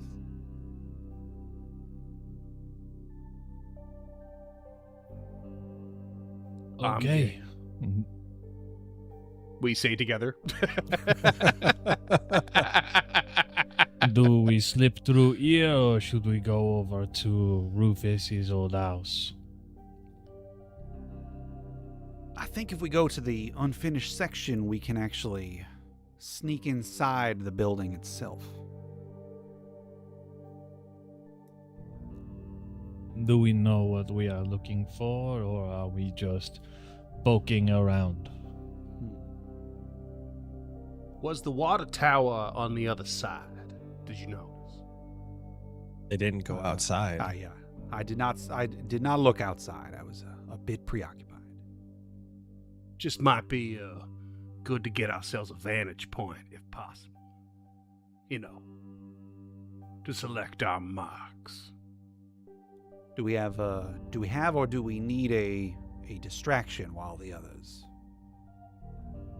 hop over? Right now where you are outside the lounge, Mhm. there wouldn't be anybody to see you if you were to swap over. Okay. I mean, if you go up to the top of the water tower, then that Right, could be right. a very different story, but Okay, then yeah, if it looks like there's nobody watching us right now, then that's what I recommend. I recommend we just transition immediately.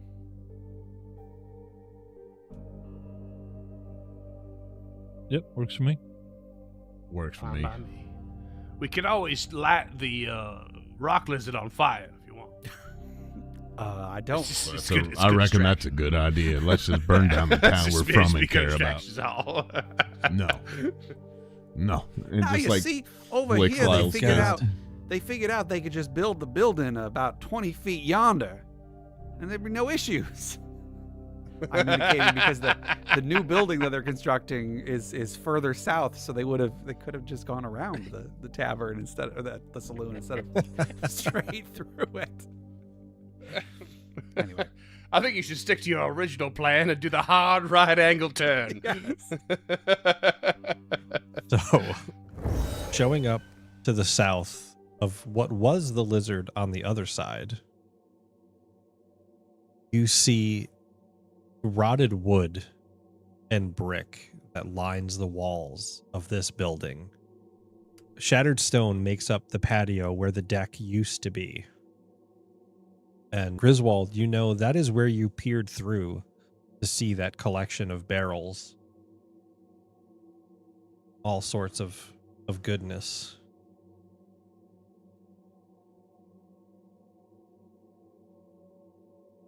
okay. You can also break into this house if you want. Yeah, Just I saying. think that's kind of I do think that is kind of what it's leaning towards, but I do have secrecy and infiltration, so I'm wondering if either of those would let me do this a little bit more quietly. Yeah, secrecy will let you like pick the lock and let you in. There is a door right down here by you. Okay. I Uh, think that's what I'm gonna go for. Go a little bit quiet. I know my typical cam responses kick in door, but I'm trying to break out of my stereotypes here. Okay. And so that's a 9 for picking that lock.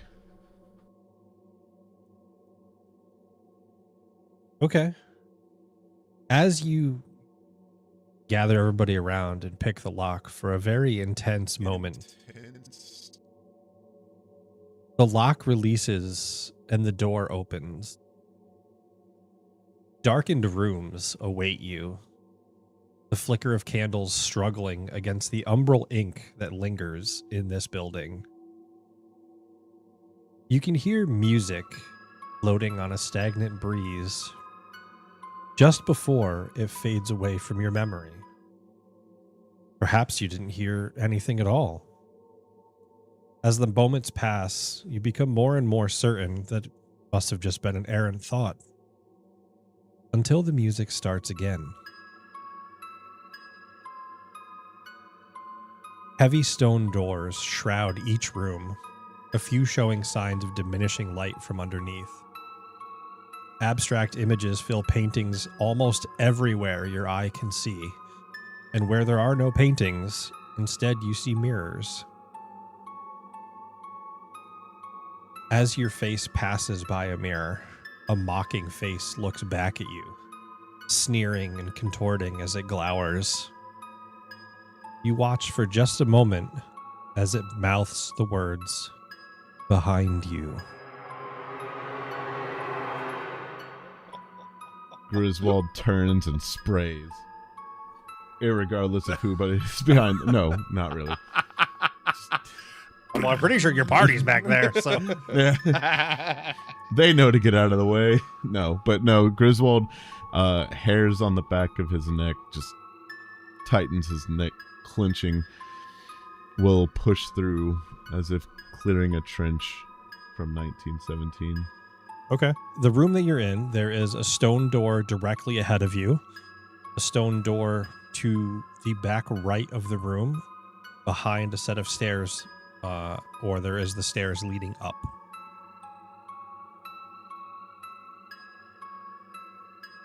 Grizz will motion the rest of the party in and then move to the door to the north to listen to it once everybody's inside, to keep an eye on the other means of egress. Okay. I think I'll keep as a lookout unless somebody else really wants to. Gaspar will keep tight to the pack with a scalpel in each hand. And at this point, Lyle reaches into the bag and pulls out his bone saw. And I do Bag take in out one the hand, knife. saw in the other. I take out the knife that I have, and anyone who looks at it sees that it's not just like a hunting knife. It appears to be like a ceremonial dagger of some kind. It's like the blade is like wavy, and there's like symbols etched into it. Okay, Peter. Join the Yeah, so listening at the door. If I don't hear anything, I will push it open slowly. Listening at that door, you hear a faint wind, but no sound coming from the other side.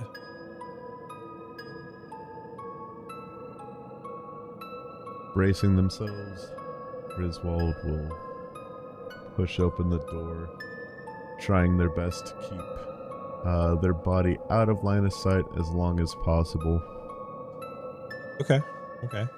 So you open the door, and just on the other side, you see several crates and barrels heaped with gold, many more stocked with a variety of building supplies, as well as some rations that you're very sure have long since spoiled.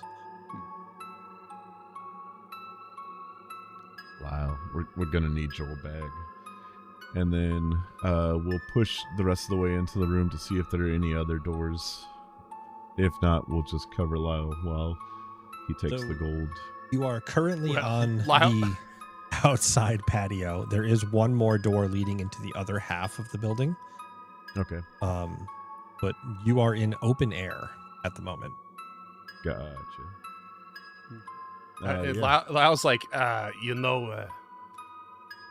could put anything I want in this bag. I can't guarantee what comes back out.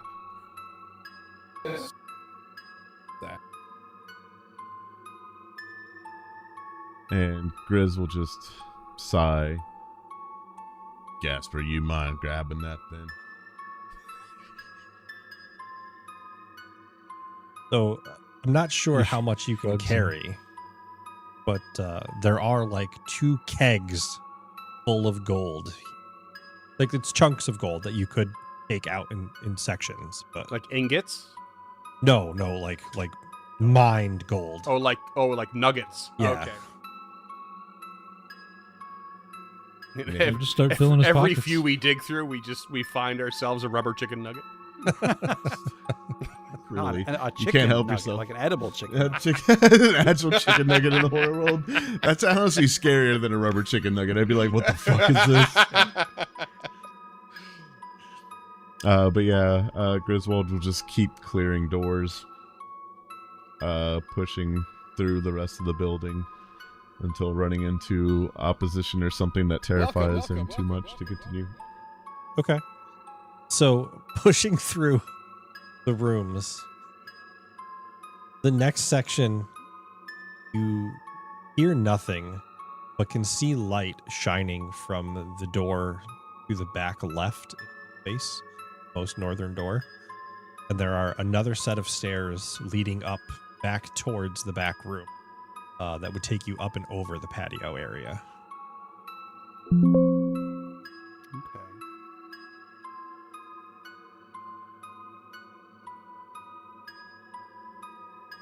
All right, finding nothing else of. I mean, there's a lot of interesting stuff going on. There's a right lot now- of stuff here, and there are so many bookshelves and paintings and mirrors in this space. And a lot of the bookshelves. Go ahead.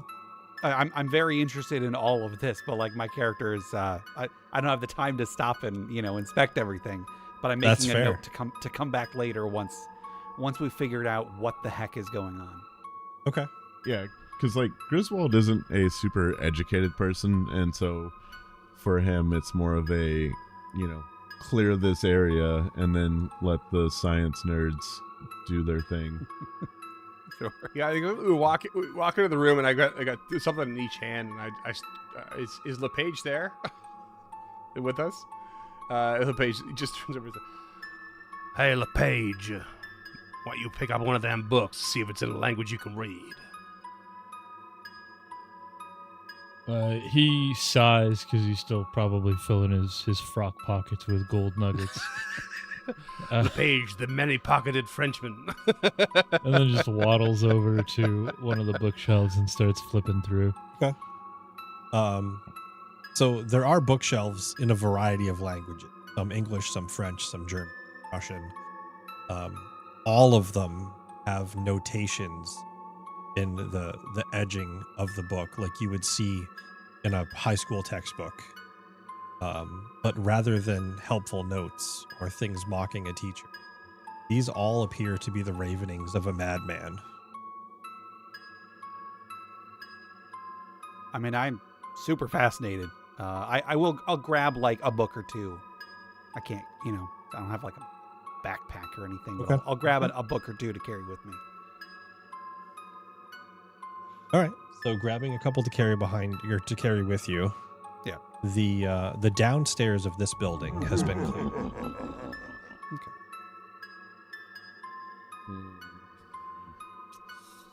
I wish we were doing video, because me and Gabe, every time, Looking around frantically. faces. Yeah. And then we'll just Griswold will go find the stairs, and knowing that's the most dangerous area to try to clear in any sort of house, we'll just be like fuck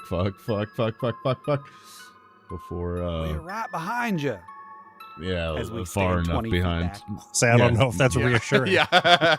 Floorboards creaking under the massive bulk of Gaspar at this point. All right. So Griswold, heading upstairs, you follow the stone steps that lead to an ornate table with 8 chairs. One of those chairs is occupied by an elderly woman, her face held into a smile with clothespins. In front of her, you can see a scrap of paper held to a bag of gold with a nail. It reads, "I will be more agreeable." What the fuck? All right. God, rooms clear. Come on up. There's something you should all see. Yeah. I go up into the room. Gaspar will test the gold with his teeth. It's definitely gold. Yeah, do I recognize this woman? You've been in town for quite a while. Your family's been here. You recognize Edith Brewer.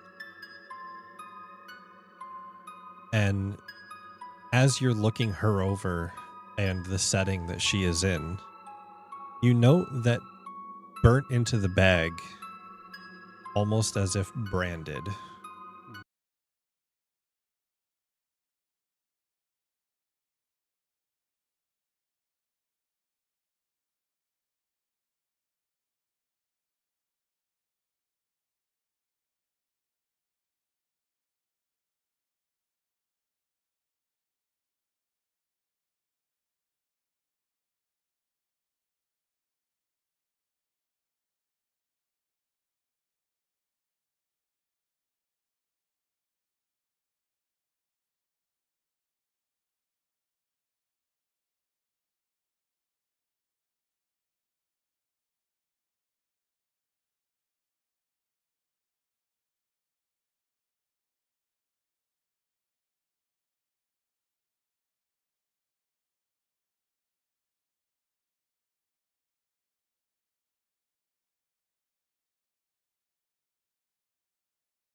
Is a stylized bee.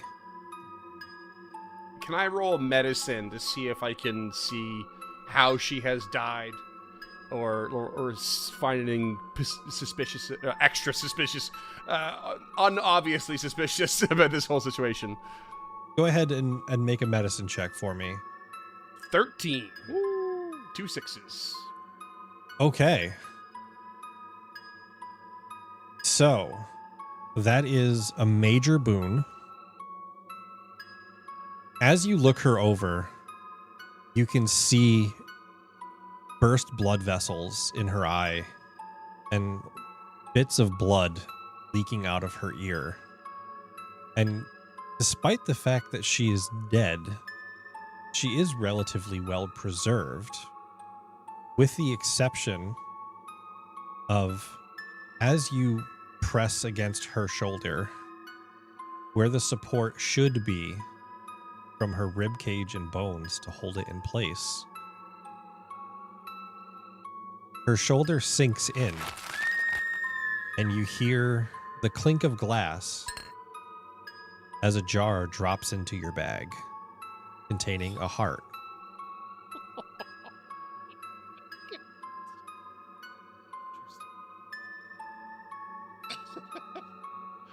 Woo! Oh, jeez. I've two questions. Do I know, was she alive in the regular world? Yes. So last you saw Edith was, we'll say, about a week, maybe 2 weeks ago. Okay. And she was alive and well. So it's not like, she died 6 months ago or something. Nope. Okay. And then the other question was, did you say what was in the? You said there was a bag with a thing nailed to it. Did you say what was in the bag? It's a bag of gold. Oh, it is a bag. Okay. Okay. Well, How you doing, Freeman? You look stressed. I'm good. I am stressed. I am stressed. You've turned my own thing against me, and I love it. By touching her, the clink happened to my bag. The body is still there. So right? her body is still there. As you put your hand on her left shoulder, it collapsed in, and that's when you heard the jar get added to your bag. Okay, so like part of her body like collapsed in. Okay, it's creepy as shit, and I love it. And there is I mean, Lyle dons a look of like confusion, a little bit nervous, definitely a little bit scared, but also delighted at the sound of the clink. Oh, God. Less delighted by that. But he quickly turns away from his inspection, no longer curious, but like partly satisfied. Okay. Like he acquired what he needed. If not what he set out for, it's what he needed. Because he's creepy as shit. I think if I could, I'm going to take that note. This is the note with the stylized bee on it. Yep. I don't care about the bag of gold. Someone else can take that if they want. But I'll take that note, the one that said, like, I'll be more agreeable. Okay. Just in case. I don't know. Just in case. Gaspar, you Is added it the bag word B or is it just a letter? So it is like a spiral, like if somebody pressed ink on a conch shell and put it on paper with a stylized, like, Old English B Okay, the letter. at the center. In- Yeah. In the note, or is that on the bag? Like It's I branded will on the be bag, more isn't it? agreeable is B as in the verb to be? Is that the stylized B or the word? So I will be more agreeable is like the English sentence. And then the symbol is pressed on the note and burnt into the bag. Oh, it's on both. Okay. Okay. Well, I'm just taking the note. Well, there's a Gaspar will take the I coin. was gonna say there's a bag of gold just sitting there on the I'll table. say Gaspar gets just a little bit heavier. Yep. The floorboards creak a little bit more. Manor successfully explored. You can see there is a water tower in the town while you're standing outside, Mm-hmm. as well as from your vantage point to the north, there are a collection of 4 houses. You can see a small sign out front. Behind the building that Griswold and Peter broke into, it's a small cemetery, as well as a small standalone building where Rufus's house would be, Oh, okay. and a large gatehouse at the eastern edge of town. Okay. Yeah, I didn't realize And, that was like- a cemetery. I do want to go hit the cemetery and then Rufus's house because I feel like those are kind of connected. Like Rufus's house Yeah. and then hit right the here. cemetery along the way. Okay. Yeah, if you compare it to the western side, like there's like a big house, on the eastern side, but that's several houses in the western side of the western map. Yep. And the graveyard, the cemetery is not there at all. The cemetery is the railroad. Yeah. It's the railroad. Oh, okay. In a way, isn't Oh yeah, every that does seem railroad a pertinent then, doesn't cemetery? it? Yeah, pretty much. Yeah. Whatever that means. Sorry, train fans. Yeah. All right, yeah. I mean, it makes sense to go to Rufus's house, but yeah, let's stop at the cemetery along the way. Okay. So, behind the building that Griswold and Peter broke into, you see a small plot of land, rich soil filling the fence line that marks out the cemetery. Small bits of plant life grows around many of the graves, mostly flowers, except for one grave completely covered in weeds. Freshly turned soil and a recently set stone mark another grave with an open casket laying at the bottom. Griswold will inch forward, taking note of the name on the tombstone associated with the one covered in weeds. The name on the tombstone covered in weeds is Noel Lang. Oh, you don't say. Whatever dates were there have long since been scrubbed out.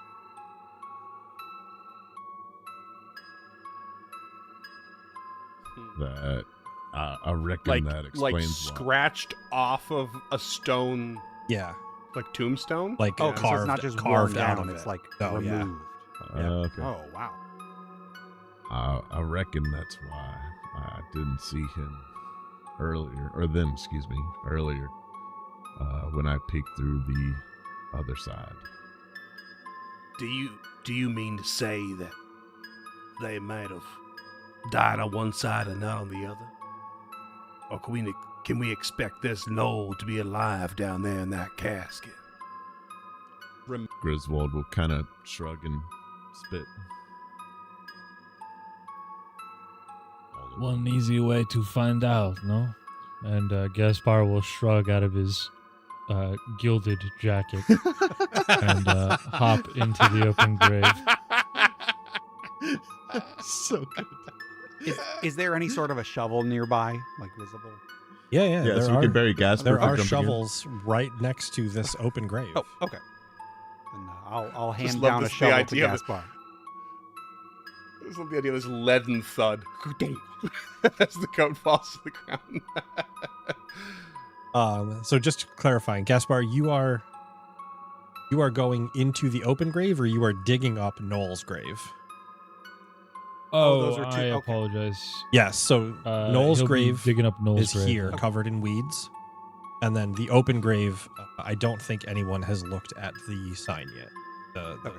headstone. I'll go look at the open grave then. Okay.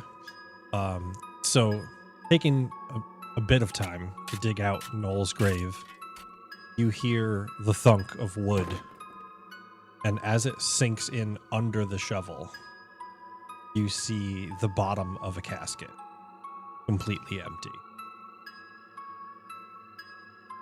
Peter. Yeah. Looking over the open grave with casket waiting at the bottom, you look over the stone and can see Lyle Lovelace carved in. Remember. Oh. My God, I got goose pimples all over me arms. I'm gonna look over at Lyle and see if Lyle is like watching me or anything. Lyle's like between both instances, like, oh, which body do I get to inspect next? Which body do I, just waiting for, maybe noticing that the one that's being dug up is empty, and then turns towards Peter, possibly catching his shocked look. How well do I know Lyle? That's a fair question. As well as Griswold, because we're kind of partners in crime, as I said before. So I don't know how long we've been in town, but along the way we've claimed we're Long time. I think we've agreed that we are citizens of Grist Mill. Right. Can I? Probably know him to be a liability. Oh, Nice. Nice. I would like to make Griswold an constantly intuition have to check get Lyle out of trouble. and Okay. see if I can tell, like, because I'm trying to figure out for myself, is Lyle actually like a ghost or something? Maybe even Lyle doesn't realize it. Okay. Is Lyle the illusion, or is this grave the illusion? Is what I'm trying to figure out. All right, yeah, go ahead and make an intuition check for me. That is an 8. I'm All trying right. whenever possible to either make chronicles or intuition checks because those are the two skills that I am good at. Yeah. You look over Lyle and look at the grave and try to make sense of it. Mhm. And for a moment, your vision kind of blurs, like you're blinking to see the real shape of something. Before you see the name headstone change to Peter Behrens. That's creepy. Well, I know I'm not dead, or at least I'm You? reasonably certain that I'm not dead. You just questioned whether or not I know I'm dead, so you might not know you're dead. True. I'm just saying. We're all Bruce Willis. Here's what I'll do. I'm gonna call over Bruce Lyle. Willis all the way Bruce down. Willis. Hey, Lyle, if you got a moment, come here. What do you got, Barons? Tell me what you see down in this here hole. That. I have a gander. What do I see?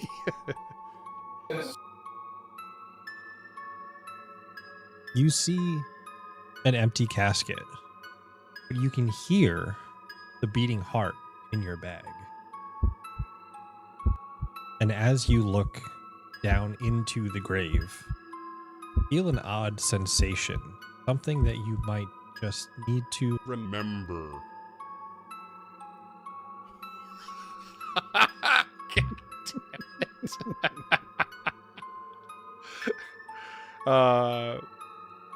Yeah, and so, oh man, Lyle again releases one of the handles, lets the mouth open on the bag, slides the bone saw in, and pulls out the jar with the heart. Okay. And is it like thumping?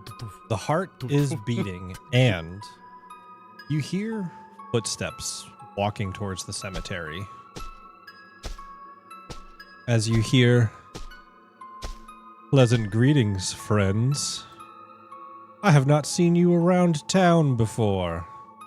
An unofficial welcoming committee. Good to see new blood in this dying town."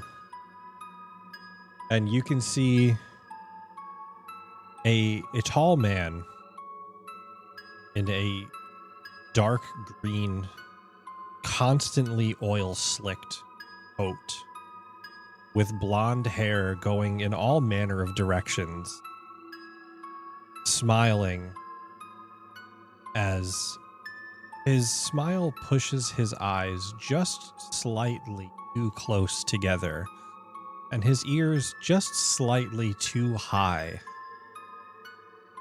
And he wrings his hands, and you see a woman's wedding ring on his ring finger. Oh. That's a strange detail.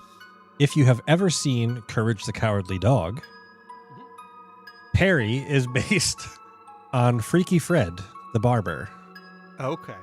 in his stylistic design and facial choices. We're not sticking around too long there, partner. Oh, Pleasure It's- meeting you. it's all no the same. trouble. It's certainly no trouble at all.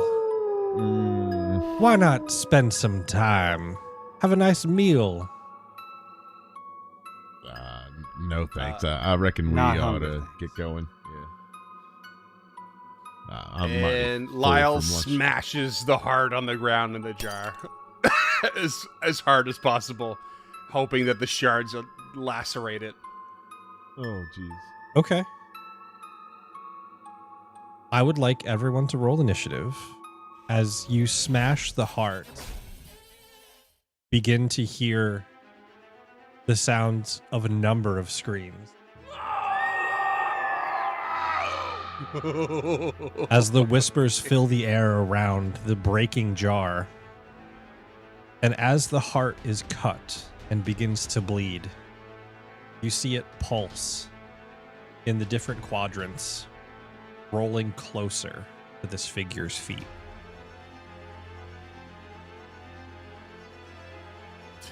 Oh, you're saying the left and right atrium and the left and right ventricle are pulsing? Yes, yes. No. Is the aorta still attached to this heart? No. Oh.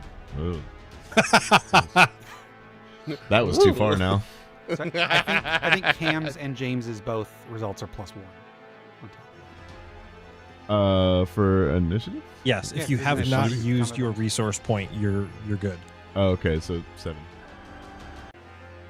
Now it begs the question: did I use my resource point to pull out that jar and smash it? No, but you did use your resource point to have the bag consume Rufus.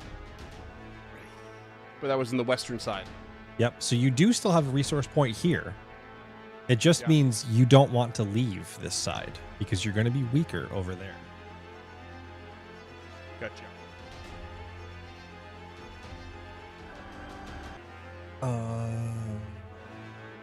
Okay, so Cam's got a 7. Me and Gabe both have 8. James got a 6. And I think it makes more sense for Lyle to go first since you were like initiating this between the two of us. And, Sure.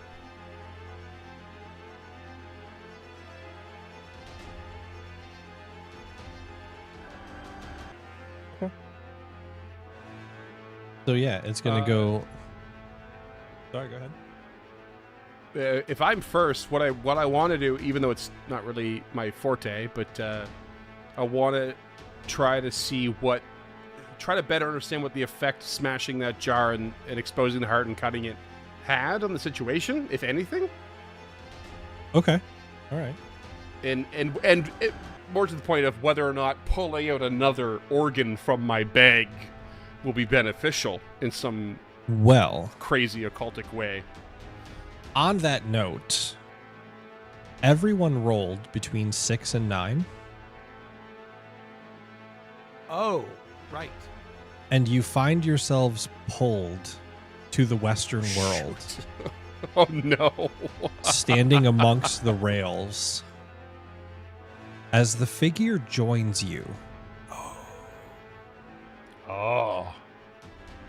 Same figure. same figure, same creepy Okay. smile, and Heart heart on, On the the ground? ground, that crawling comes to. to touch his foot. Okay. And you can hear Willard yell out from the bar, "What are you doing with Boneyard?"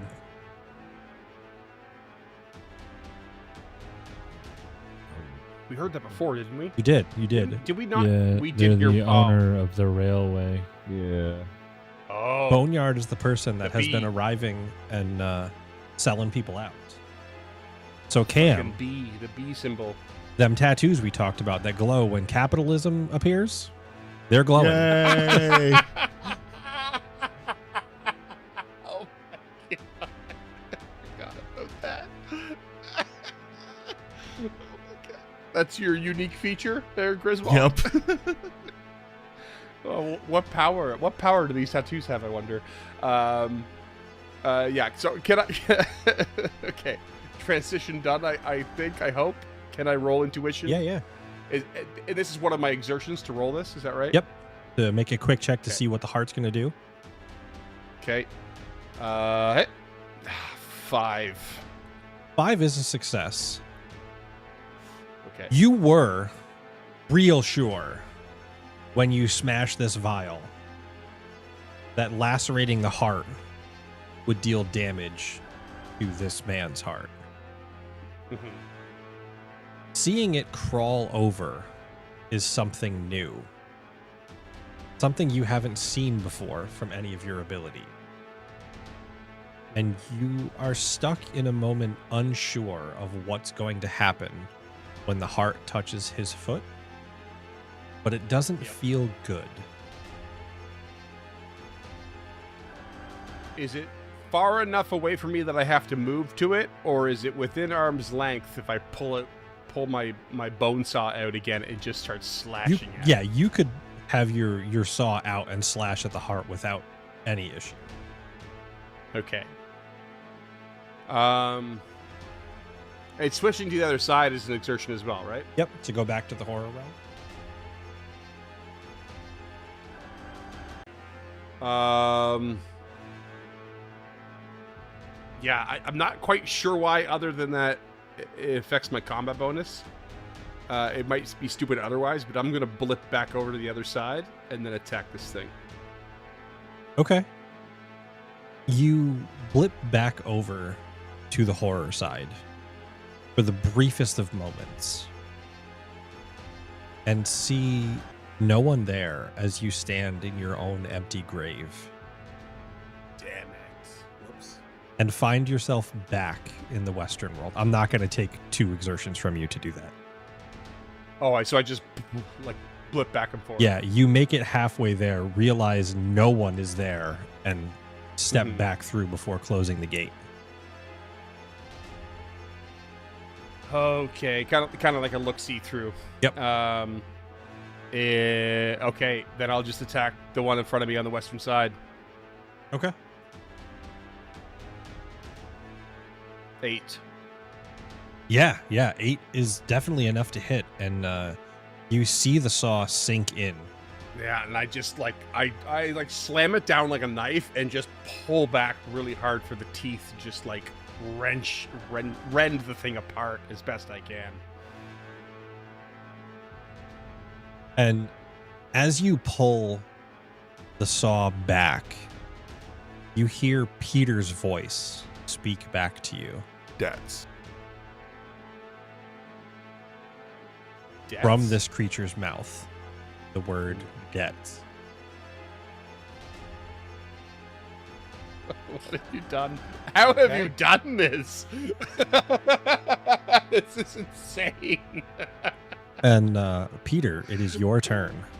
Okay. I want to try to, if I can, make a Chronicles check to see if I can tell, like, with all my occult knowledge, what is this being standing before me, and hopefully do I know some sort of way to get rid of them. I imagine it's not good, whatever this thing is. Okay. Yeah, go ahead and make a Chronicles check. That is a 13. God damn. Okay. 2d6 So plus 2. looking at this figure and seeing the heart lurching toward it, whatever it is, you may not be able to identify, but you know that on the other side, you know how your family came to be in money. You know that what's over there is far from human, no matter how hard it pretends to be. And even as you stare this creature down, you see it start to shudder just a little bit as it looks at you with what you would swear is fear. Shaking. Your voice echoes back to you as this figure shakes in fear and loses one of their exertions on their turn. Okay. And now, so the heart is still crawling towards Boneyard, correct? Okay. Then what I want to do with my last 2 exertions, I want to, presumably I have to move to it. I don't think I was like right next to it or anything. Yeah, you, I think Lyle is the only one that was like right next to it. Okay. Then I'm going to move up to it, and then I'm going to take my ceremonial dagger. I'm going to cut my palm with it, and then with my blood on the blade, stab the heart. Okay. Not sure what that's going to do, but... You don't have to roll for this. The heart's not moving very fast. Okay, cool. As you stab into it, you hear Edith scream. Oh, jeez. And Sorry. Griswold, it's your turn. Griswold, with a flourish of their great cloak, pulls out the rifle, takes aim, and shoots this scum. Okay. So aiming is one of your exertions. Yep. So you can fire twice, and you do not need to aim again until... Damn. until Boneyard actually moves from the space that he is in. Gotcha. Okay. Okay. So do I roll 2d6 to fire, or does it? 2d6 to fire it. each time. And it's +1, so that's a 7 Okay. and a 12. All right. So the first shot, you hear a bit of dust come out with the bullet and shake the gun just a little bit as you aim a little higher. That familiar sound of dust. Yep. It's like an extra, what you expected to be a small puff of smoke turns into a big puff of smoke and dust. Yep. Yeah. And firing the second shot, you take this figure through the arm, dealing 2 damage, dead, and removing another exertion as is taken aback by what's happening and looks at you and yells in pain with your voice. Oh god, I don't like that. This is messed up. Yeah. I still have no idea what's going on, and I love it.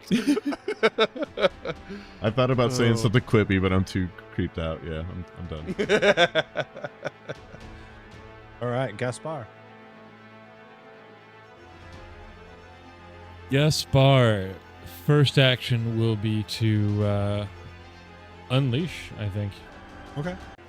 So those white markings, the white striations across his skin begin to glow in almost an iridescent black as these swirling galaxies appear where the white skin used to be. And he sees between the fabric of reality to how this creature is put together and throws his scalpel at exactly its weak point. All right. So, as your scalpel reaches out, you feel the tethers that tie this creature to the world. The vital points seem off. The heart and the head don't matter. The hands and the feet, you know, shooting off a finger is going to do more damage than shooting it in a heart, where a normal person would. Take aim. Blasting off of the finger, and can hear the clink of a wedding ring back in your pocket amongst the gold. The one that you bet. As the creature looks at you with your own voice, seeking redemption. Redemption. 2 exertions left. Well, the next one, he'd like to pop back into the horror world, pick up his coat, and pop back into the western world. Okay. I was wondering about that. So, with a quick shift, you hear the howls of wolves just as you pick up your coat and see them padding towards you before you pop it on, slide back over to the western world, weighted with gold. Which brings That's us 3 exertions. to Boneyard's turn.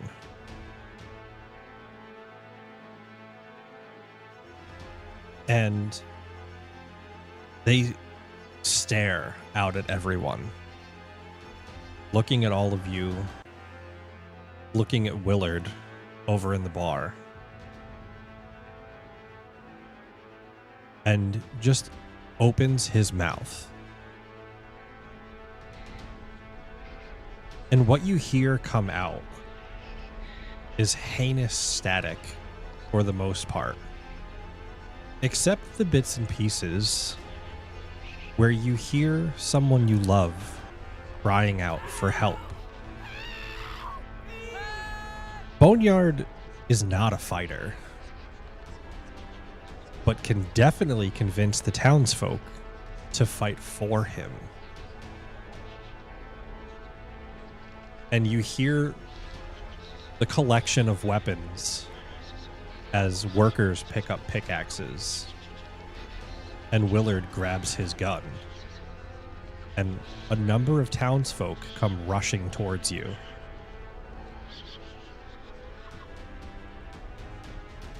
And that brings us back to Lyle's turn.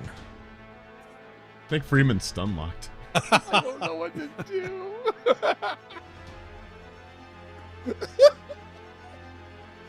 Oh my god. Lyle is going to not quite in a panic, but in a rather rash move, is going to drop his bone saw and pick up his bag and just dump everything out of it. Just, I don't know how many jars of different organs and pieces of tissue start tumbling out of the bag. And they're just gonna smash everywhere, and shit, I don't know how to do this, because what I Freeman's I just wanna making our use the problems bag again, worse. but I can't on this side. I What- have to have this guy on the other side. Tell me what you would like to happen, and I will. What I really want to do is dump everything out and then run up to this guy and pull the bag down over his head and try and force him into it. Okay. If I can aid with that, since I'm right up near there as well, I would love to aid That's- with that. That's what I want I to do. believe you have I a want a resource combo. point left, right? I have one in the horror side. Does that mean I have... Sorry, Peter has one. Yeah, I have Oh, not spent. I'm it down as to far as combo as with far as this. the Okay. two. And Griswold, you have one, right? Yeah. So, Lyle, to make this happen, what is Lyle willing to sacrifice?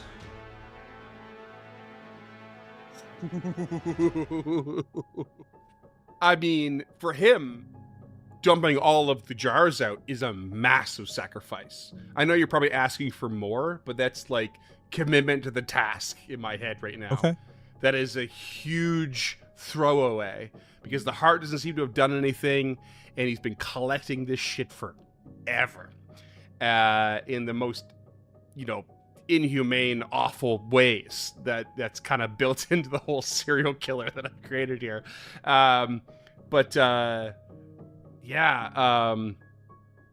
What do you think I'm going to have to sacrifice beyond that? Do you have like a couple of ideas, or Do I have examples? ideas? Absolutely, Yeah.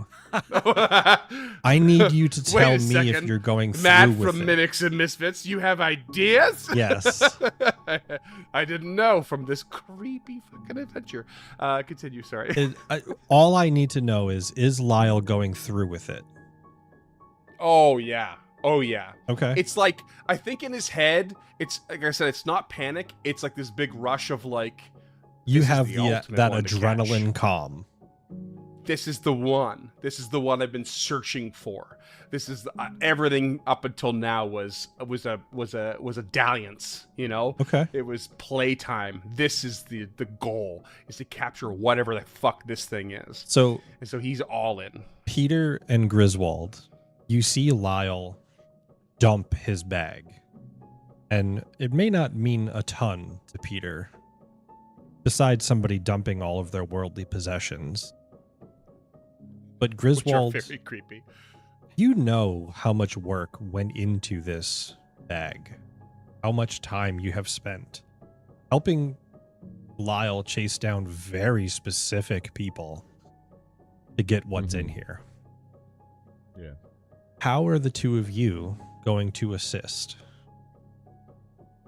I think that Griswold, still taking aim, the scars on their face come to life and start draining down their body, down their arms, rippling through their clothes, down the barrel of the gun as it fires out and creates a kind of web that wraps around the man before to like try to restrain him in place, to like help, make this easier to shove him inside the bag. Okay. So you see this fluctuating web of energy blood down Griswold's body and fly out the barrel of a gun.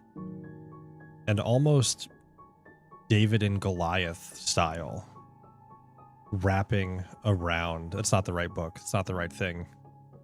Gulliver's Travels. Gulliver's Travels. Yeah. That's the one. Wrapping around Boneyard's body and forcing him into a forward bow so that Lyle can run up with the bag.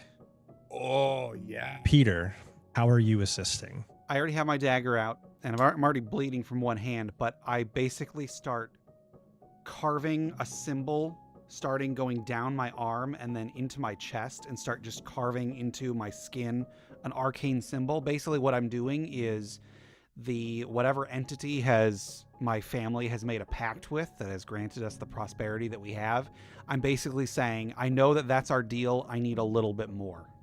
And knowing that sometime in the future it will come knocking for its end of that bargain. So I'm just summoning some otherworldly power to incapacitate Boneyard and just help force him into this thing and keep him locked away.